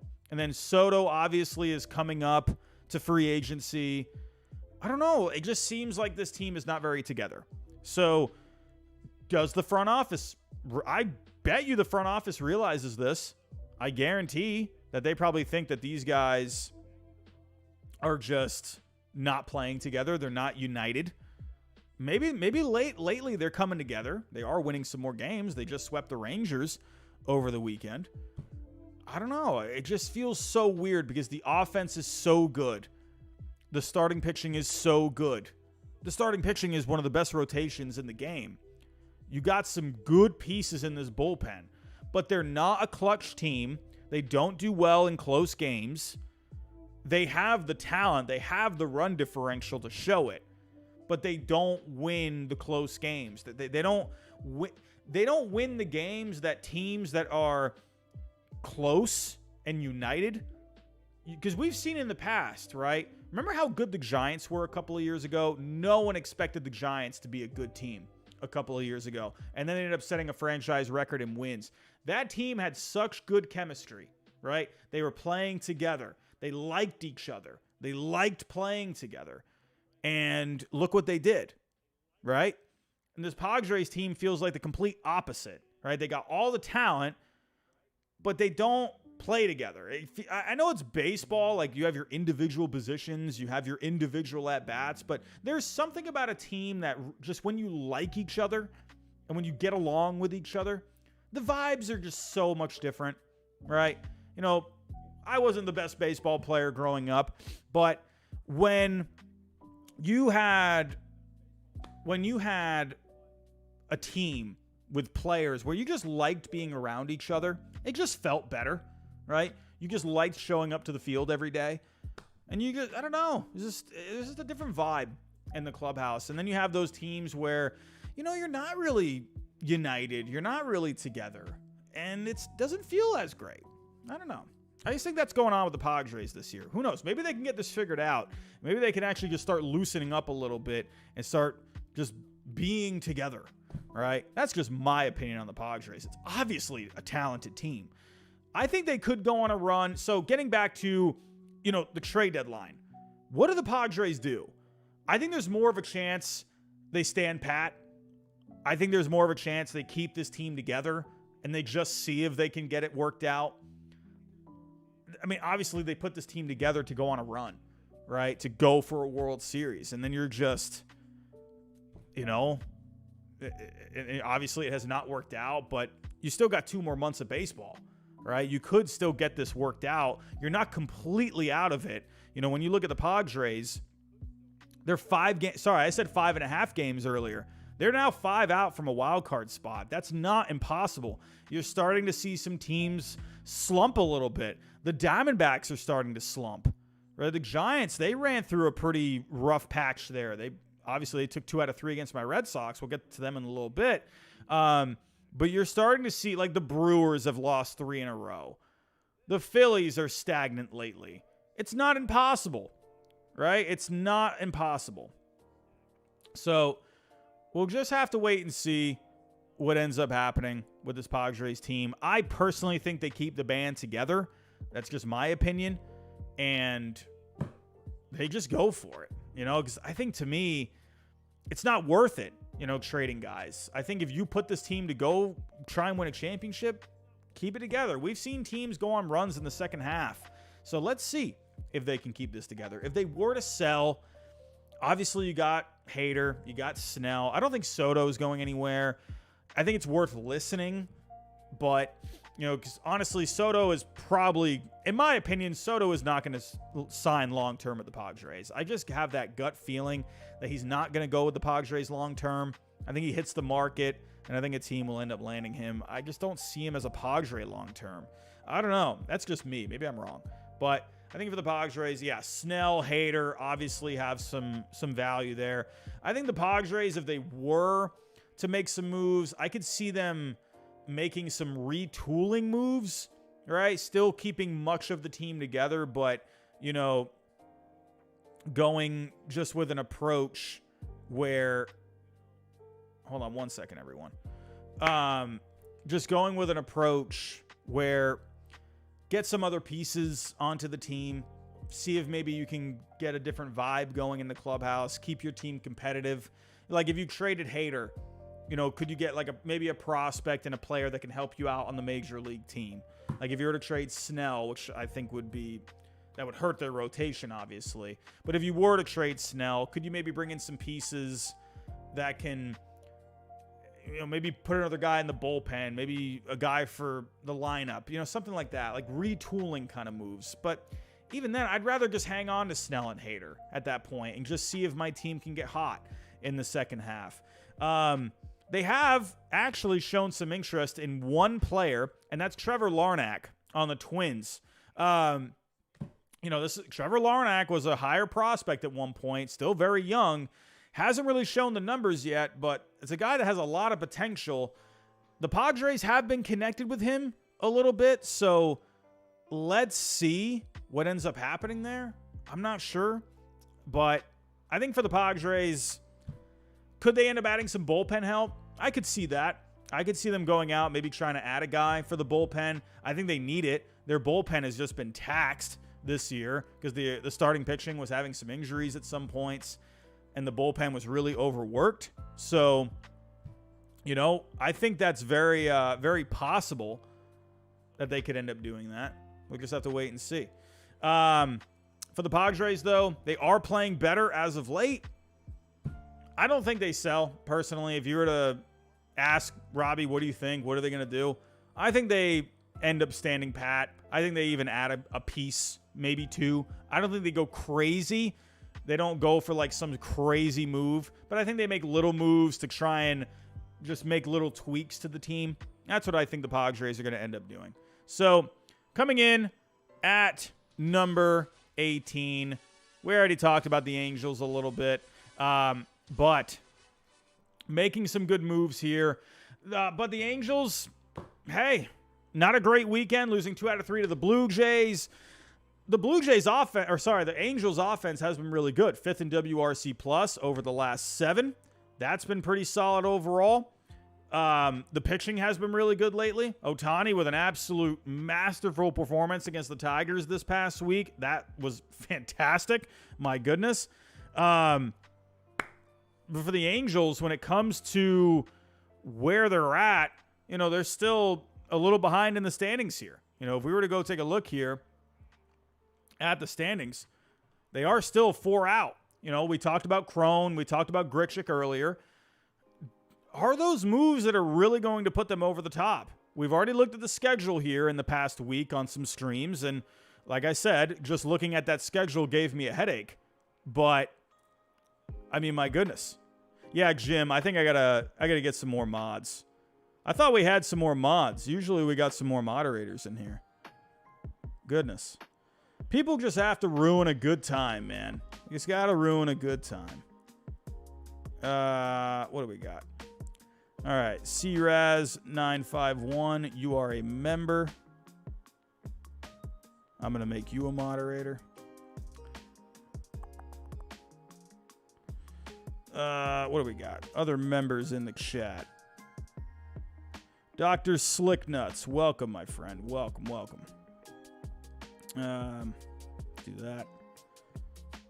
All right, couple more moderators in here. I think I have it set also to a subscriber-only chat. So, I guess that's not really helping. So, anyway, I got a couple more moderators in here. Here, Albert, I'll make you a moderator too. There we go. It's not subscribers only. It should be subscribers only. Am I able to change that? Yeah, usually my hold on one second, everyone. I gotta fix this real quick. We got a super chat coming in. DJ Juan, Manoah has gone from bad to a danger to others. I mean, my goodness. Hold on one second, everyone. One second here, everyone. One second. What do we got? I have forgotten how to make this a subscriber-only chat.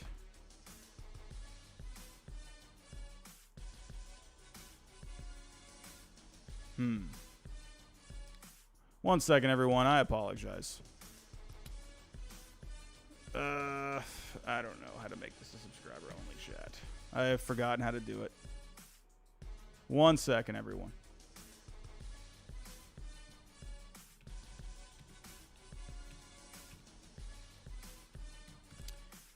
One second. Yeah, DJ Juan. Yeah, thank you for the super chat. Yeah, it's, I agree. So,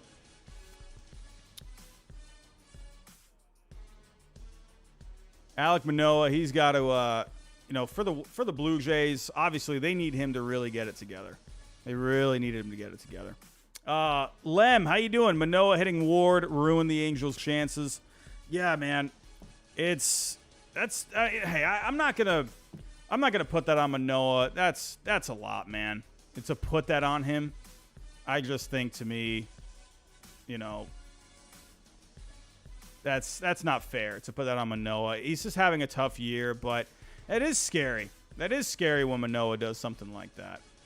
So, I'm gonna be honest with you, everyone. I don't know. I have completely forgotten. Jim, if you're in the chat, Jim, how do I turn on a moderator or a subscriber-only chat while we're live? I don't remember how to do it. Hold on. So we go to studio. Oh, perfect. Oh, someone did it. Oh, awesome. Thank you so much. My goodness, that was driving me freaking nuts. Thank you so much. Because it's annoying when you got the spammers in the chat, and then I'm trying to read comments, and then, stuff like that. So thank you so much for that. I greatly appreciate that. Okay, back to the show. Now I don't have to worry about that anymore. Thank you so much. Here we go. Back to the Angels. Offense has been good lately. 5th in WRC plus in the last 7. Starting pitching has been good lately. 4th overall in the last couple of weeks. Like I said, Ohtani, my goodness, the start that he had against the Tigers, masterful. 9 innings, 1 hit allowed. Dude was striking out guys left and right. Dude was awesome. Giolito, though, did make his debut. Didn't look all that great. He took the loss. So I think Giolito, though, that's a guy I'm comfortable giving the ball to every 5th day. So taking a look here. However, like we're talking about just a second ago, Alek Manoah, unfortunately, a horrible incident. Taylor Ward out for the rest of the season, getting hit in the face. That's always scary, And honestly, I almost feel bad. Obviously, I feel very bad for Taylor Ward, but I almost feel bad I feel bad for Manoah, too. It's like, God, that guy, is having probably the worst year ever in his entire baseball career going back to Little League. I would imagine this guy, it has to be like just his worst year he's ever had. Just obviously the numbers. And now this, it's like, you got to think, man, how the heck is that guy feeling right now? Probably not all that great. So obviously, I hope everyone involved is okay with that, in the long run. So, but as to the deadline for the Angels, I mean, do they really do all that much else? They've added starting pitching now. They've added bats. They added a bullpen guy. I mean, I think it's possible they could go out there and maybe make some moves. I think, honestly, why not? Go see if you can go make some more moves. If you can make any more moves to improve the team, I think you need to. But is there much else? I don't know. I don't know what else there could be. So, taking a look here. Moving on. We'll have to wait and see what the Angels end up doing. At number 17, I got the Twins. That might be a little low for some people. But not a great week for the Twins. Not a great week. They lost 2 out of 3 to the Mariners. They got swept by the Royals. However, the offense lately, in the last week, is 7th overall in WRC+. Kepler's hitting well. Buxton, Vasquez, they've been hitting pretty decent too. The starting pitching has been pretty middle of the road. Nothing amazing, nothing bad by any means. But the bullpen, though. The bullpen for the Twins has not been very good. It has been pretty terrible in the last 7 days. They're 29th overall in relief pitching Fangraph WAR. Bullpen needs some help.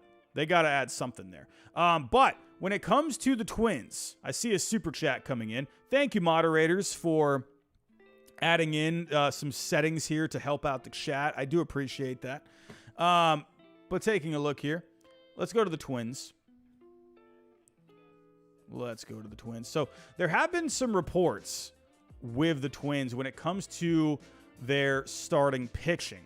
So taking a look, they have actually been getting some interest when it comes to Sonny Gray. Believe it or not, they're actually listening in on offers for starting pitching. And Kenta Maeda has been getting interest as well. Dallas Keuchel has actually been pitching pretty well in the minors. So I find it very interesting that the Twins are listening in on Sonny Gray. Man, because that guy got off to a crazy start this year, having a good year. Maeda too, he's had his ups and downs with the injuries.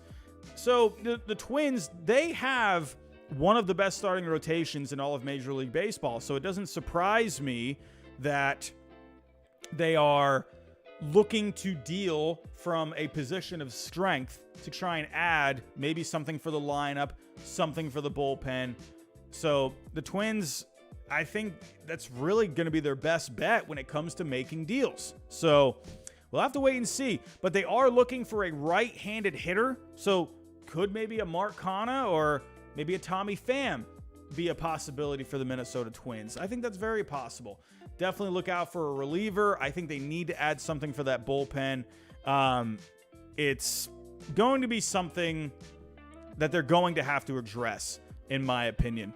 Now, moving on to the Chicago Cubs. Moving on to the Cubbies.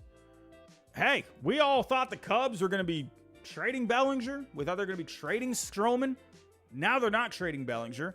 Don't know about Stroman. I would imagine if they're not going to trade Bellinger, they're probably not going to trade Stroman. I just think, for me personally, if you're winning games, why would you trade one of your best pitchers? I just don't see that happening, in my personal opinion. If you're going to be keeping one of your best bats, why would you trade one of your best pitchers? I think that completely just hurts your team in so many ways. But the Cubs, they're red hot lately. They lost today, 8-2 in their last 10 though. They've been playing great baseball. I've been pretty high on this Cubs team. Not high like, one of the best teams in baseball, but I think they're better than what the wins and losses show. I think they are a better team than what people think. The run differential is the best in the Central in the National League. They're not very good against teams that are over 500, 25-39. But I think it's a team that is very capable of going after a wild card spot, maybe even challenging for this division as well. We saw the Reds get completely hot, and look where they are now. So if the Cubs can keep this momentum going, I definitely think they got a shot because they have a good lineup. I like this Cubs team. I mean, especially now that you're going to be keeping Bellinger. He is having such a good year this year. I was really excited to see where he was going to go. But then all of a sudden, yeah, everyone, moderators, if you can, just keep it at every 5 seconds. I think that's okay. Even if you wanted to do it every 3 seconds, I think that's fine too. But yeah, no more than 5. I think that's completely fine. Thank you so much. But Cody Bellinger, obviously having a really good year. Your offense is going to be so much weaker without him. I like the lineup overall. Morel has been amazing. I mean, Gomes has been red hot. Ian Happ has been hot lately. I mean, my goodness, this Cubs team has just been really good. And then obviously the pitching has been very good too. Stroman and Steele. Again, I don't see why you would trade Stroman at this point. I don't see why you would, unless a team blew you away with an offer. But to me, I just think if you want to try and win this year, if you're not going to sell, you keep Stroman. So reports are that they're looking to add something for the bullpen. They're 18th in relief pitching this year. So I think something for this bullpen could really go a long way. You got Alzolay, you got Leiter Jr. at the back end. I think that's really solid. So, hey, the Cubs all of a sudden, they were sellers, and now they're looking like maybe even buyers a little bit. So overall, really liking this Cubs team. Moving on here. We're at the halfway point. We got the Mariners coming in at number 15. They won 2 out of 3 against the Diamondbacks and the Twins this week. Mariners are all of a sudden starting to win some games. Listen, everyone, when it comes to my power rankings, I'm looking at a lot of stats. I'm looking at WRC plus for the offense. I'm looking at starting pitching. I'm looking at bullpen. I'm even looking at defense. I'm looking at strength of schedule. I'm looking at a few different factors. And for the Mariners, they have always ranked higher for me when I crunch my numbers. It always spits the Mariners out in a pretty good spot. I'm saying here, I think if the Mariners, they can just put together a few more wins here, I think they could really get red hot. I'm dead serious about that. This is a good team. They've just been underperforming this year. So offense lately, very good. 8th in WRC plus over the last 7. Julio Rodriguez has been hitting really well lately. Over his last 7 games, hitting .324 with a .676 slugging and 3 homers. Julio Rodriguez finally heating up. It seems like when J-Rod heats up, the offense kind of goes with him. So I like that. 17th in starting pitching over the last 2 weeks.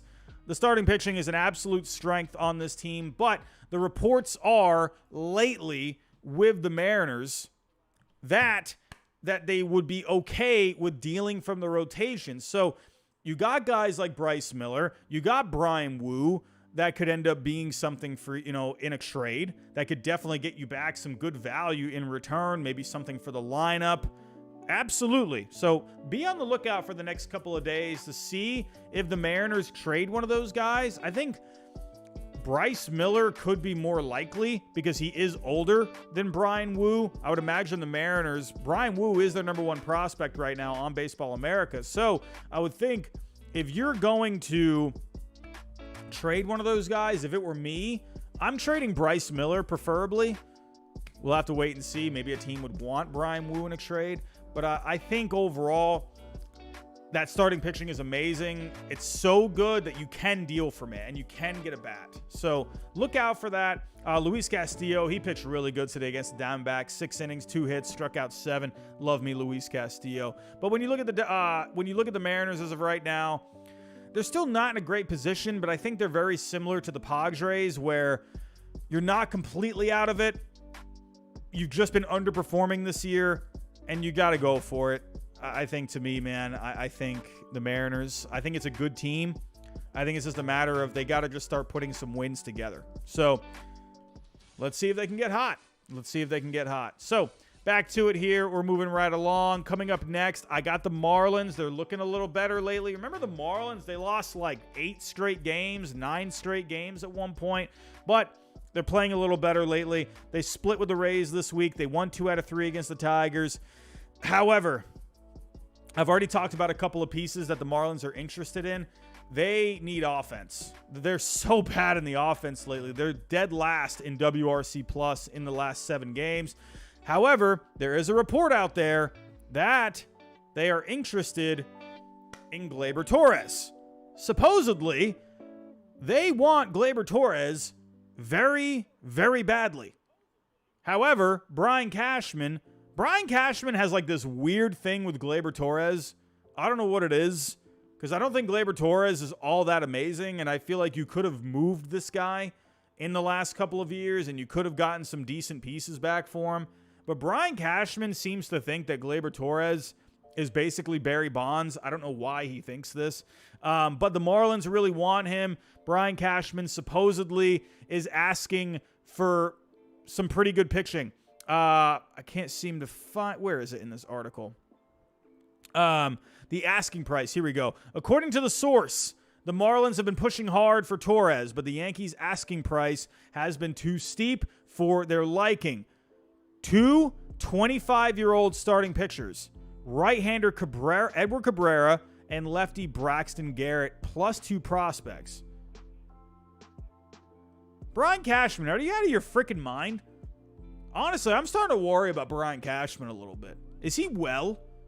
Is he doing okay? I'm worried. Brian Cashman, what are we doing? Let me just put that trade together.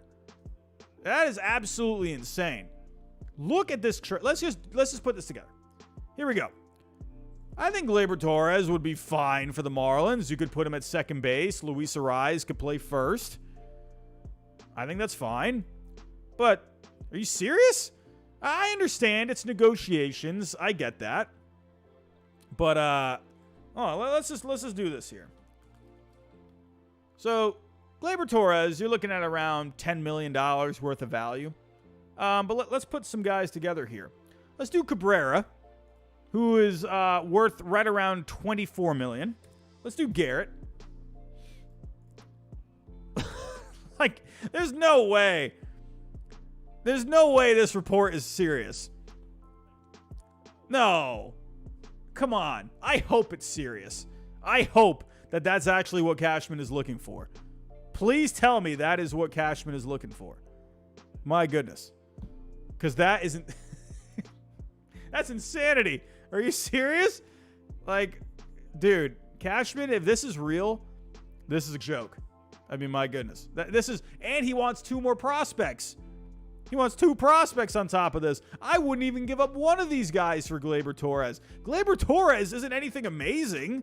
He's hitting .258, a .323 on base, a .426 slugging.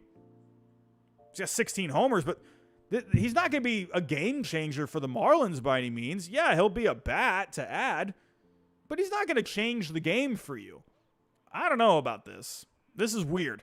So the Marlins, we looked earlier, they've shown interest in Eloy Jimenez. They've even looked at Tim Anderson.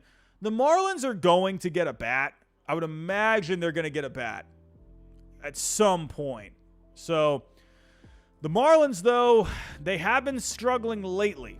Now, if we look at the Marlins, in their last 10, they're 4-6. They're right there for a wild card, though.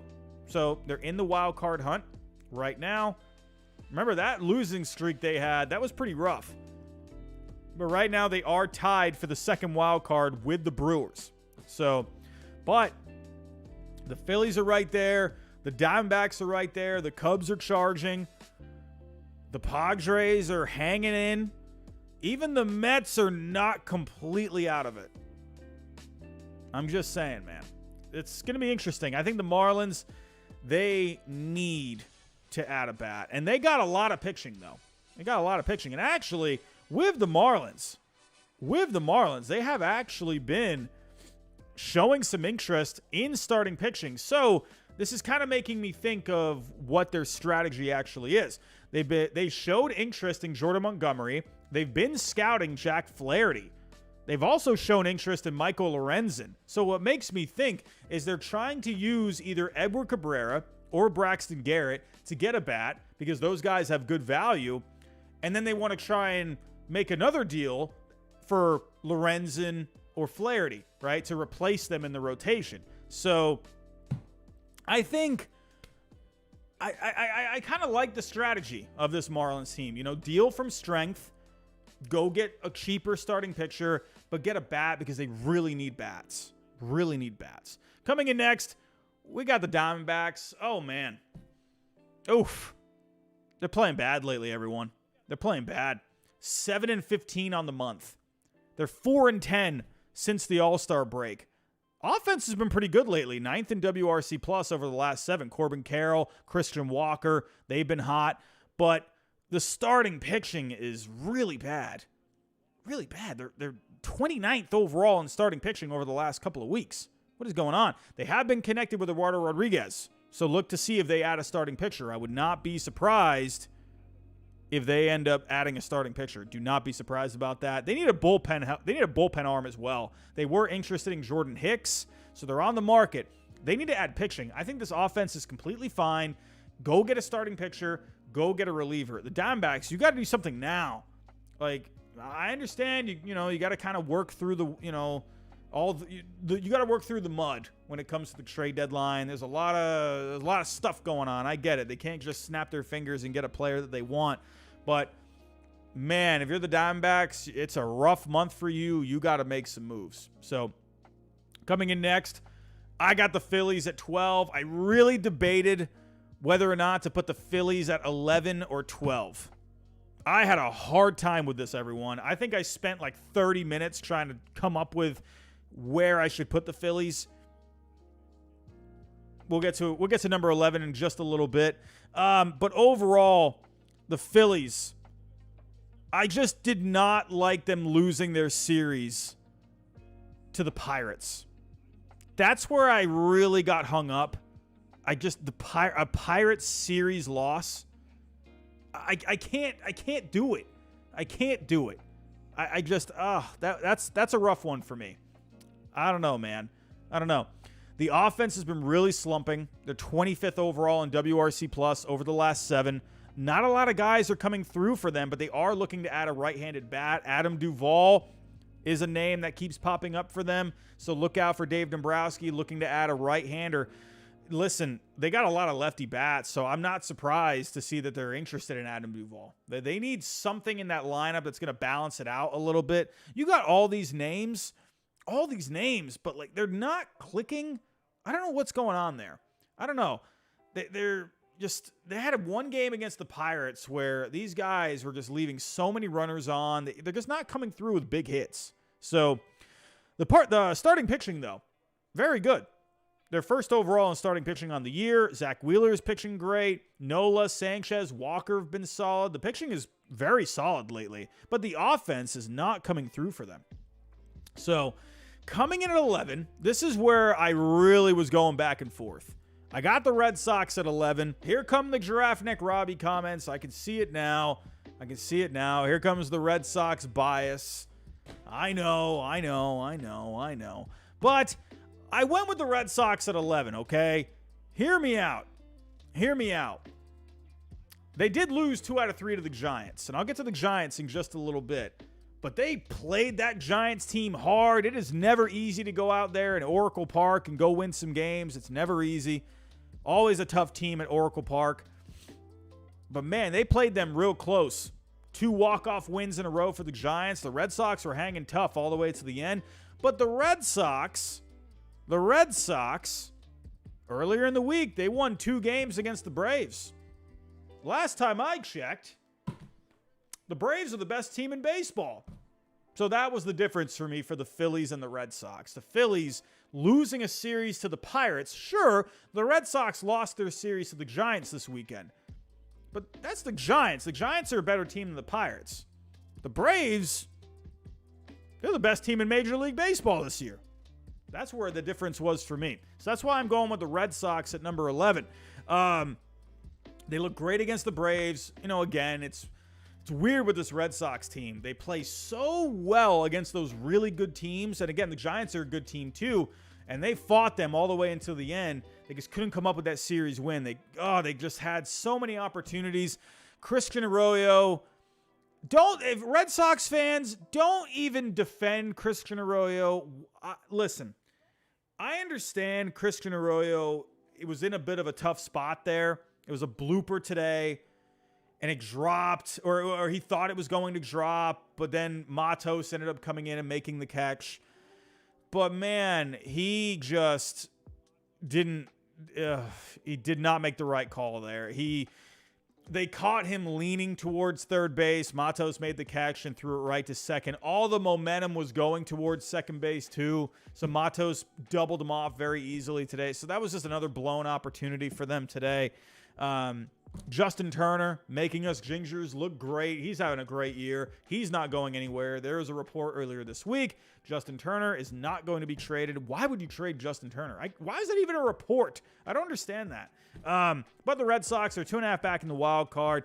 They're 10th in WRC plus in the last 7. Tristan Casas, listen to these numbers. In the last 7 games, Tristan Casas hitting .417, a .500 on base, a .958 slugging, 4 homers, 8 RBIs. Tristan Casas is an absolute madman. Justin Turner, I'm just talking about Justin Turner here. Over the last 7, hitting .296, a .367 on base, a .630 slugging, 2 homers, 8 RBIs. Turner's awesome. Trevor Story is coming back soon. Trevor Story's on a rehab assignment right now. He's hitting pretty well in the minor leagues. He went 0 for 4 today, though.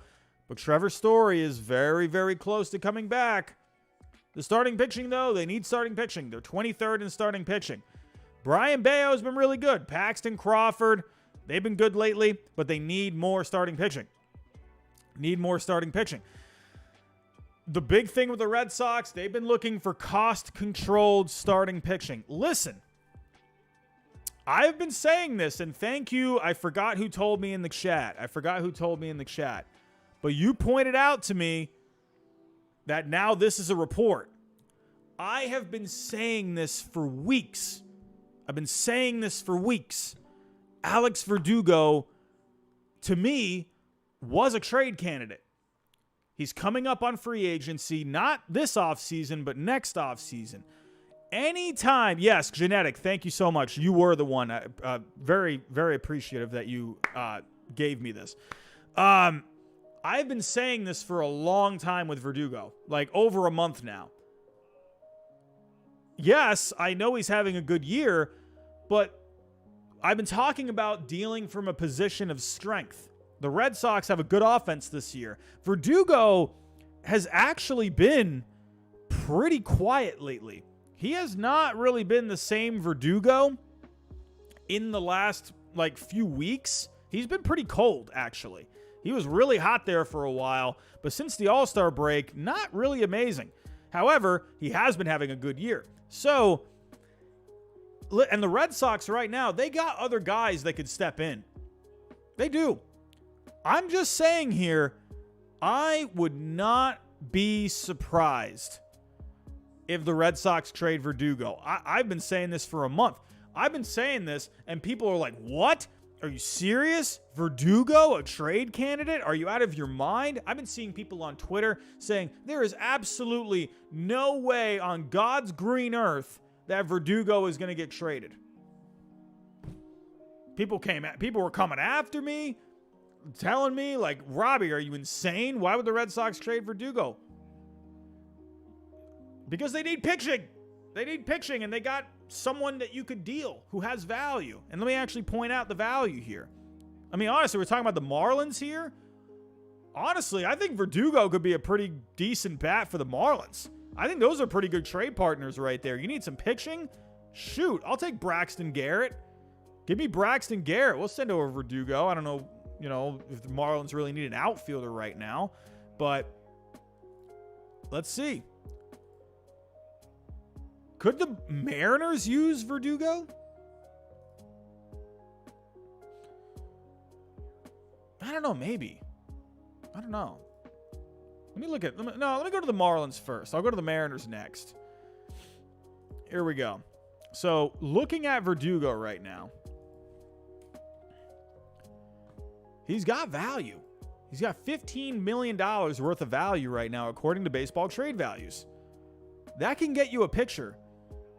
That could definitely get you something, right? So if we were to let's look at the Marlins. Now, again, I'm not thinking too clearly about their outfield, but they need bats. So in the outfield, you got Aviseo Garcia, but he's just been, he was out for a long time. So I don't know. You got Jesus Sanchez. Brian De La Cruz is having a good year. I mean, why not? I could see Verdugo to the Marlins. Let's do it. If you're gonna do maybe Garrett's probably gonna be too much. But how about Cabrera? Could you do a deal? I mean, I think I don't know. That is tough. You would feel like it's kind of weird to add more to Verdugo.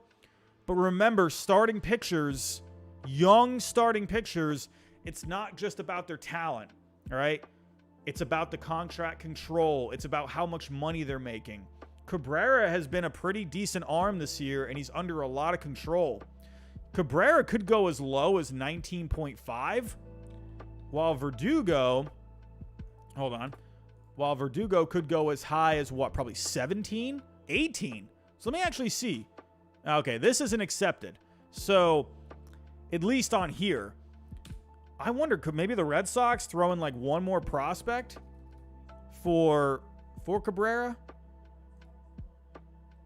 I don't know, like maybe throw in like maybe a pitcher. They've been looking for pitching. So maybe like Brandon Walter, maybe. I mean, something like that. I don't think that's it's not the most amazing trade. I'm not saying this would be the trade, but something like this, why not? I've loved what Verdugo has done this year, but I know the Red Sox need pitching. And I've been saying this. Yes, I've been saying that Verdugo is a candidate, but I've also been saying this too. Don't be surprised if Bloom makes a crazy deal, because I'm telling you, I have been wondering if Bloom is going to do something, right? Because you got guys that are coming up, right? Look at what the Brewers do. Look at what the Rays do. Those small market teams, they trade those guys like a year before they get to free agency, right? That's what those small market teams tend to do. Chaim Bloom comes from a small market team. It makes a lot of sense that Bloom would do this, or not this trade exactly, but would look into trading Verdugo. I feel like I've been the only one that's been saying it, and everyone else is going to take credit for it. Everyone on Twitter land is going to take credit, but I've been the one saying that Verdugo is a trade candidate. Go pull it up. I tweeted something like over a month ago, right? I just tweeted last week that I had a dream that Verdugo got traded. Because I did. I had that dream. I had a dream that Verdugo got traded for pitching. I tweeted this a couple days ago. And here we go. I'm just saying. Could you do the Mariners? I know I'm sticking on the Red Sox here for a while, everyone. I'm going to be moving on here in just a second. But, I mean, the Mariners could use a bat. They got pitching. Like, so you got Cade. This is the only thing I wonder about. Because the Mariners got Cade Marlowe. I just wonder if the Mariners think, do they really need Verdugo? You know, Marlowe's not really proven. You know, he's just coming up recently. I don't know, what is Marlowe's what is his value right now? I don't know if he's very like highly regarded. Mariners fans, what do you think about Marlowe?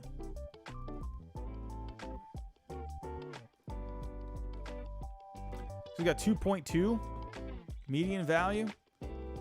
Yeah, James Roberts. Okay. So, you like Marlowe. I mean, honestly, when I'm looking at his numbers in a small sample size, he's been pretty good. He's the number 27 prospect on Fangraphs. So, I would think, to me, if you're the Mariners, like, I mean, could you maybe move Barlow to the bench and then Verdugo can just be the starter with Kelenic out? I think it's interesting. But yeah, I mean, like I said, teams are looking for bats. Could maybe the Brewers use a bat? I don't know if they have much pitching to deal. When I think of pitching, I think of the Marlins. I think of the Mariners. I think we said the Twins were looking for. They're looking for a right-handed bat, so that wouldn't work for the Twins. So, yeah, I don't know, man. I mean, if you're looking at the Brewers and their outfield, you got Jeimer, you got Frelick, and then you got Yelich, obviously. So I don't think they would want anything. Nah. I mean, could you? No, I don't think the Brewers would want Verdugo. I think the Marlins could be really. When I actually think of the Marlins now, I think that could be an intriguing possibility. To be completely honest, but looking elsewhere with the Red Sox, I'll move on here in just a minute.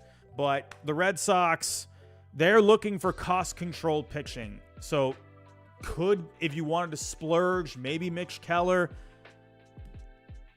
But then again, I just feel like it's very likely that Bloom goes after a cheaper pitcher that's under control, like Paul Blackburn, maybe Aaron Savali, maybe someone like that too, right?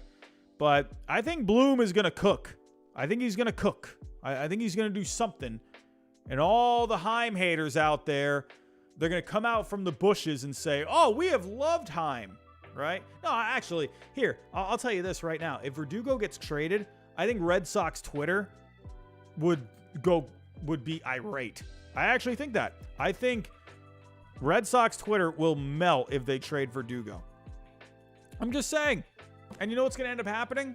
Is you trade Verdugo for pitching, and it ends up helping the team, and then all those people will be like, oh, yeah. Oh, I loved that move. I loved it. But yeah, all of them were like, oh, no, I hated that move. That's all the Heim haters do.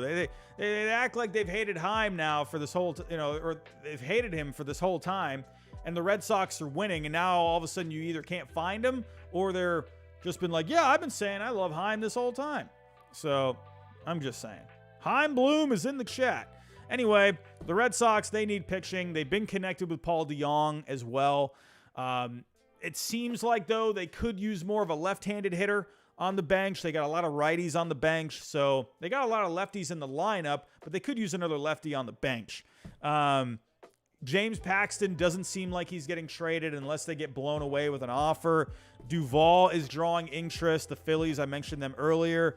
So the Red Sox, I know I'm spending a lot of time on them because they are my team, but I do think they are an interesting team at the deadline. I really do. So let's get to the top 10, shall we?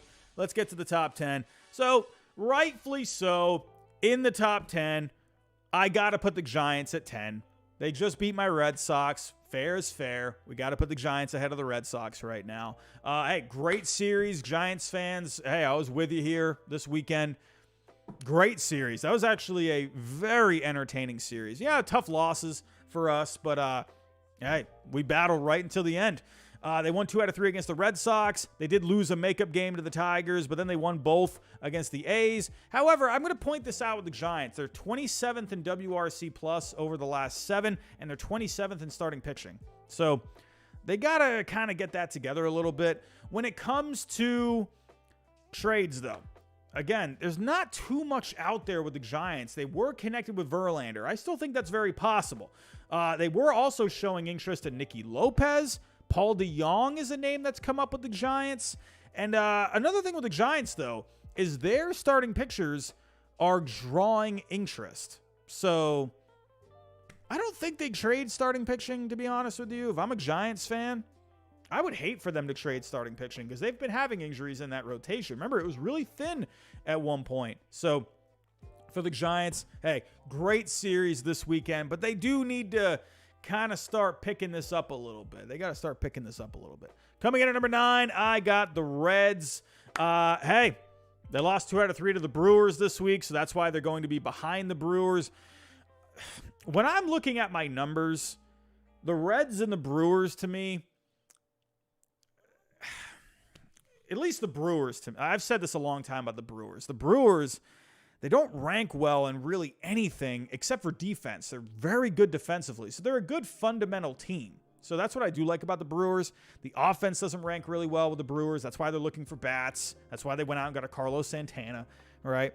The Reds, just their pitching doesn't rank really well. The offense has been good lately. So I'm just wondering here, when it comes to the Reds and the Brewers, they're playing well lately, but I wonder how long they stay in the top 10. I'm not trying to throw shade on these teams. I'm just saying. But the Reds, they need some starting pitching. Yeah, they've been having some guys really step up for them in this rotation. I mean, Abbott has just been fantastic for them. Ashcraft has been pretty solid. You know, Lively has gotten his groove together, man. He's been doing good. Williamson has been decent, you know. So this Reds team, you know, I think they could use some pitching. The bullpen, they've been really working hard this year. One of the better bullpens in the game this year.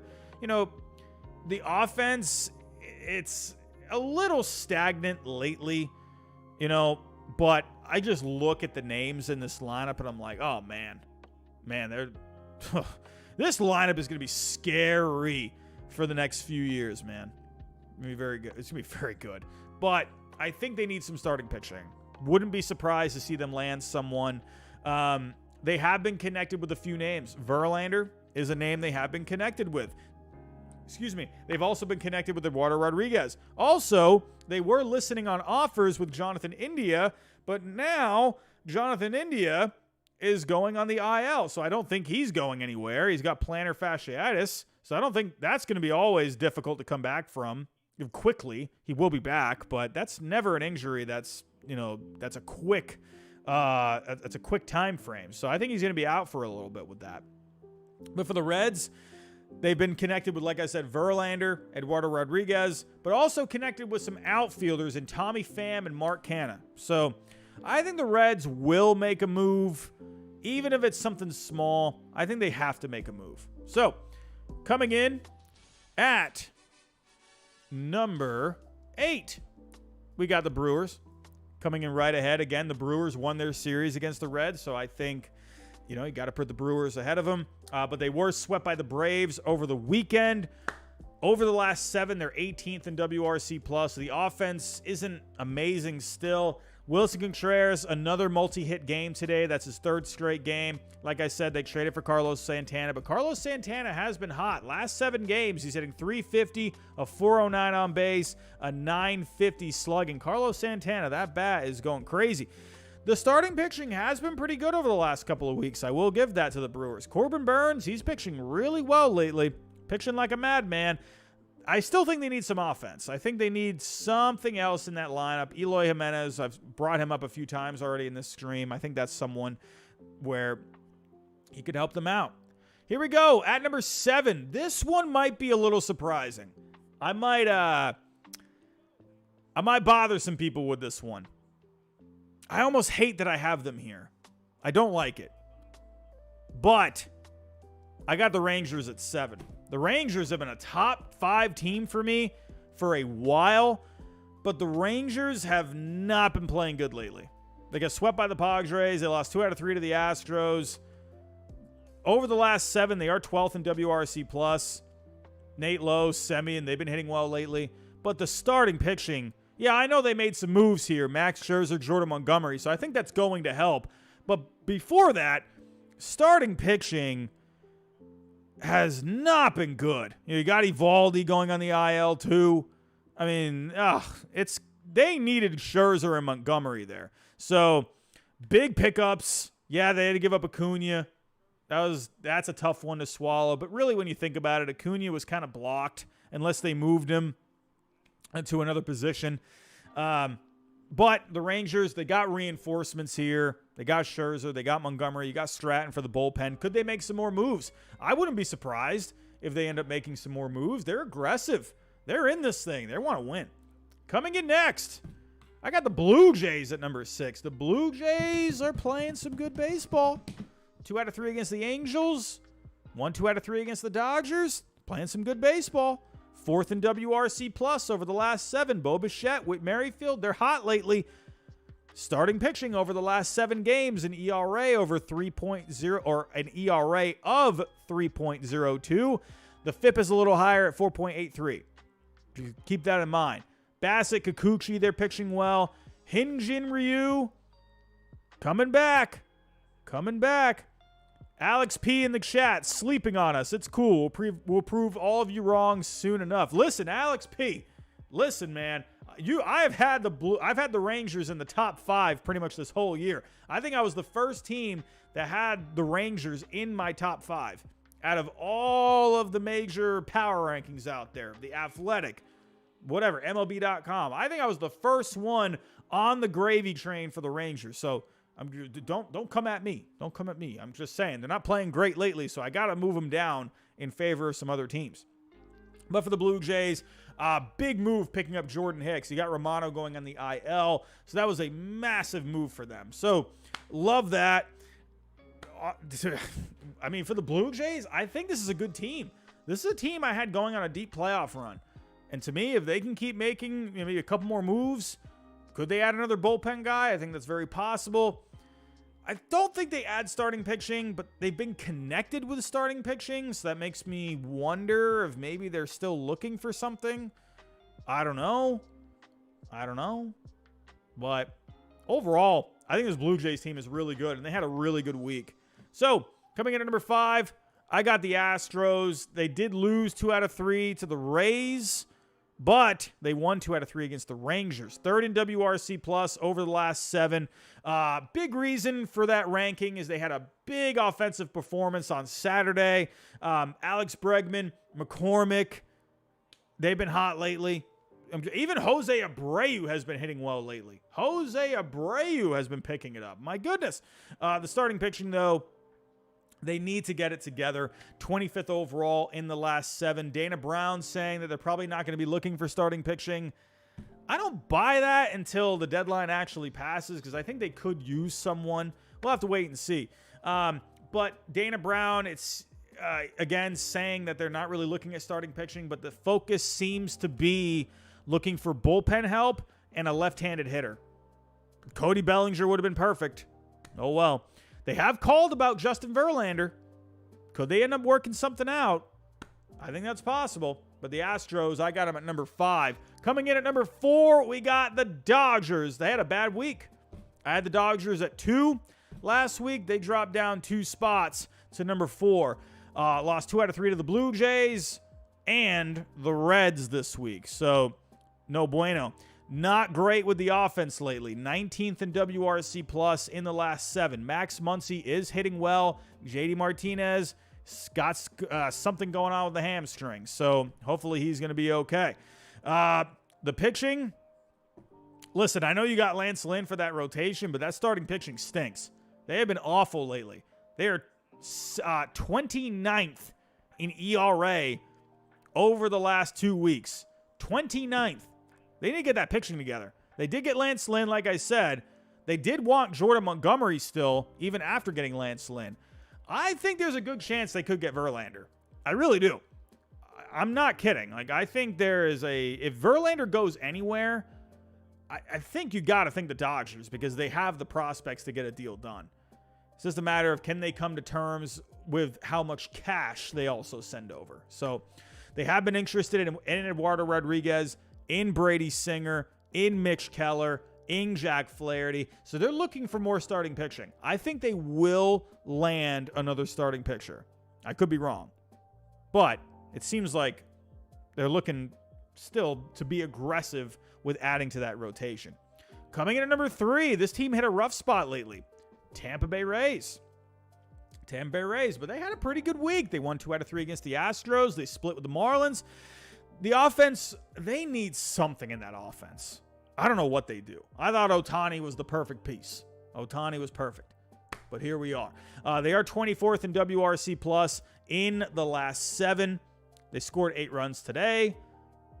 Brandon Lau, 3 for 5 with a home run today. Yandy Diaz, Josh Lowe, each getting 2 hits and a double. So the Braves offense, maybe they're starting to come alive a little bit. Again, brutal game against the Astros on Saturday. They gave up 50 runs? I don't remember. But overall, the starting pitching has been pretty good for the Rays lately. Tyler Glasnow has only given up 3 runs in his last 20 innings. Tyler Glasnow is pitching great. I had him. Oh, man, I can't believe I'm going to segue into this, but I had Tyler Glasnow on my daily draft the other day on Underdog Fantasy. I'm just saying. Okay, back to it. But Tyler Glasnow, he's been pitching great. They were showing interest in Jordan Hicks, and so that makes me think they're going to be going after more bullpen help. The Rays' bullpen doesn't rank very well on the whole year. It's been better over the last month, but I think they need to add something for that bullpen, to be completely honest. So, hey, the Rays, I think they're starting to kind of get themselves together here, so they move back up a little bit. Remember last week, they dropped down to number 5, so I got them back up to number 3. So, at number 2, I got the Orioles. Let's give the Orioles some credit. Hey, what a start today against the Yankees. They were just driving in runs left and right, man, which was huge because the Orioles, their offense has not been great lately. 29th in WRC plus over the last 7 coming into today, and then they just went crazy on the Yankees there. Offense came alive. The starting pitching hasn't been amazing, but this Orioles team, they just simply find ways to win. I like that about this Orioles team. They might not be in a perfect state, but they're still finding ways to win games. The bullpen is so good, one of the best bullpens in the game. But the trade deadline, it is interesting with this Orioles team because I feel like I'm not really sure what they end up doing. I feel like they need starting pitching. Michael Lorenzen has been a guy they've been connected to. Elias did say if they were to add something, they're probably more likely it's going to be pitching. So, which doesn't surprise me. They need starting pitching. They were connected with Jordan Montgomery. So keep that in mind. I don't know. The Orioles, I just wonder if they're going to still take that long road. They're not going to go crazy, but I don't know, man. I feel like you can go get someone. Go get Flaherty. Someone. I don't know. Maybe not Flaherty because they don't have a great infield defense. But, go get Lorenzen. Go get someone. I don't know. But at number 1, no surprise here. We got the Braves. Losing 2 to the Red Sox this week, but then they swept the Brewers. They're first in WRC plus on the year. Ronald Acuna Jr., he's back to being hot lately. Matt Olson hit his 35th home run today, leads the National League. They are 19th in starting pitching over the last couple of weeks, so they definitely need something there, but they were connected with Michael Lorenzen. That's a team that I predicted Lorenzen to go to. I think that would be a great fit, honestly. They ended up getting Nicky Lopez today. I talked about that earlier. He's going to bring some defense, some versatility. Never hurts. They have checked in on Justin Verlander. That would be hilarious. There's no way Verlander's going to the Braves. I highly doubt that. But I think it's hilarious, just thinking about it. SoundFX09, $10 Super Chat. How you doing? Braves remain at number 1. Few was expecting a drop after being swept by your Red Sox. Hey, it was a 2-game sweep. I'm just saying. But then we swept the Brewers. 3 versus the Angels this week, then 3 at the Cubs. Pitching remains a concern. Max Fried returns soon. I think they need to add some starting pitching. I'm honestly banking that they get Lorenzen. I think that's just such a perfect guy for them. Can go in the bullpen, back end of the rotation, gives you innings. I think that's perfect, in my opinion. But Fried definitely looks like he's making his way back soon. So, honestly, the Braves, hey, I know they lost 2 to the Red Sox this week, but if they had lost their series to the Brewers, I think their top spot could have been in question. I probably wouldn't have taken the Braves out of the top spot just like that. I feel like I would have given them another week, maybe even another 2 weeks. If they kept slumping, then I think there was a chance. But I'm not going to jump the gun and take them out of the top spot just like that. But everyone, we were here for a while. My goodness, we were here. How long were we here tonight? We were here for. We started at what? 10:40 or started at 11 o'clock? Yeah, I've been here for 2 hours. So Everyone, I want to thank you so much for coming out tonight. It's always a pleasure. A special edition of Power Rankings tonight. It's always fun, but got to talk trade rumors, trade fits, trade ideas tonight. It's always a great time. Everyone, I will be live tomorrow night. Tomorrow night, I will be live. It's trade deadline eve. Make sure you stop by, hit the notification bell. That way, you know I go live and you'll be able to jump in. This is the #1 spot for all of your trade deadline needs. There's definitely some other channels out there too, but hey, this is one of the top spots too. Subscribe if you are new, everyone. And again, make sure you hit the notification. That way you know I go live tomorrow night and Tuesday. I will be live on Tuesday. Just letting you all know that. I'm going live Tuesday, so be on the lookout. We're going to have a party on Tuesday, so make sure you are ready. If you can, hit the like button on the way out. Don't forget about our sponsor for tonight, Underdog Fantasy. Use my code HYDE. You got the QR code here on the screen. The link is also in the description. You get a double on your first deposit with Underdog Fantasy. They got daily drafts. They got daily pick'ems. Go check it out. Everyone, I'm tired. It's like 1 a.m. I hate it here. Goodness, I'm dead. My brain hurts. I'm going to bed. Have yourself a great... Everyone on the West Coast, it is 10 o'clock where you are. Goodness gracious. I'm dead. I'm going to bed. Have yourself a great night, everyone. I'll see you all tomorrow night. Good night.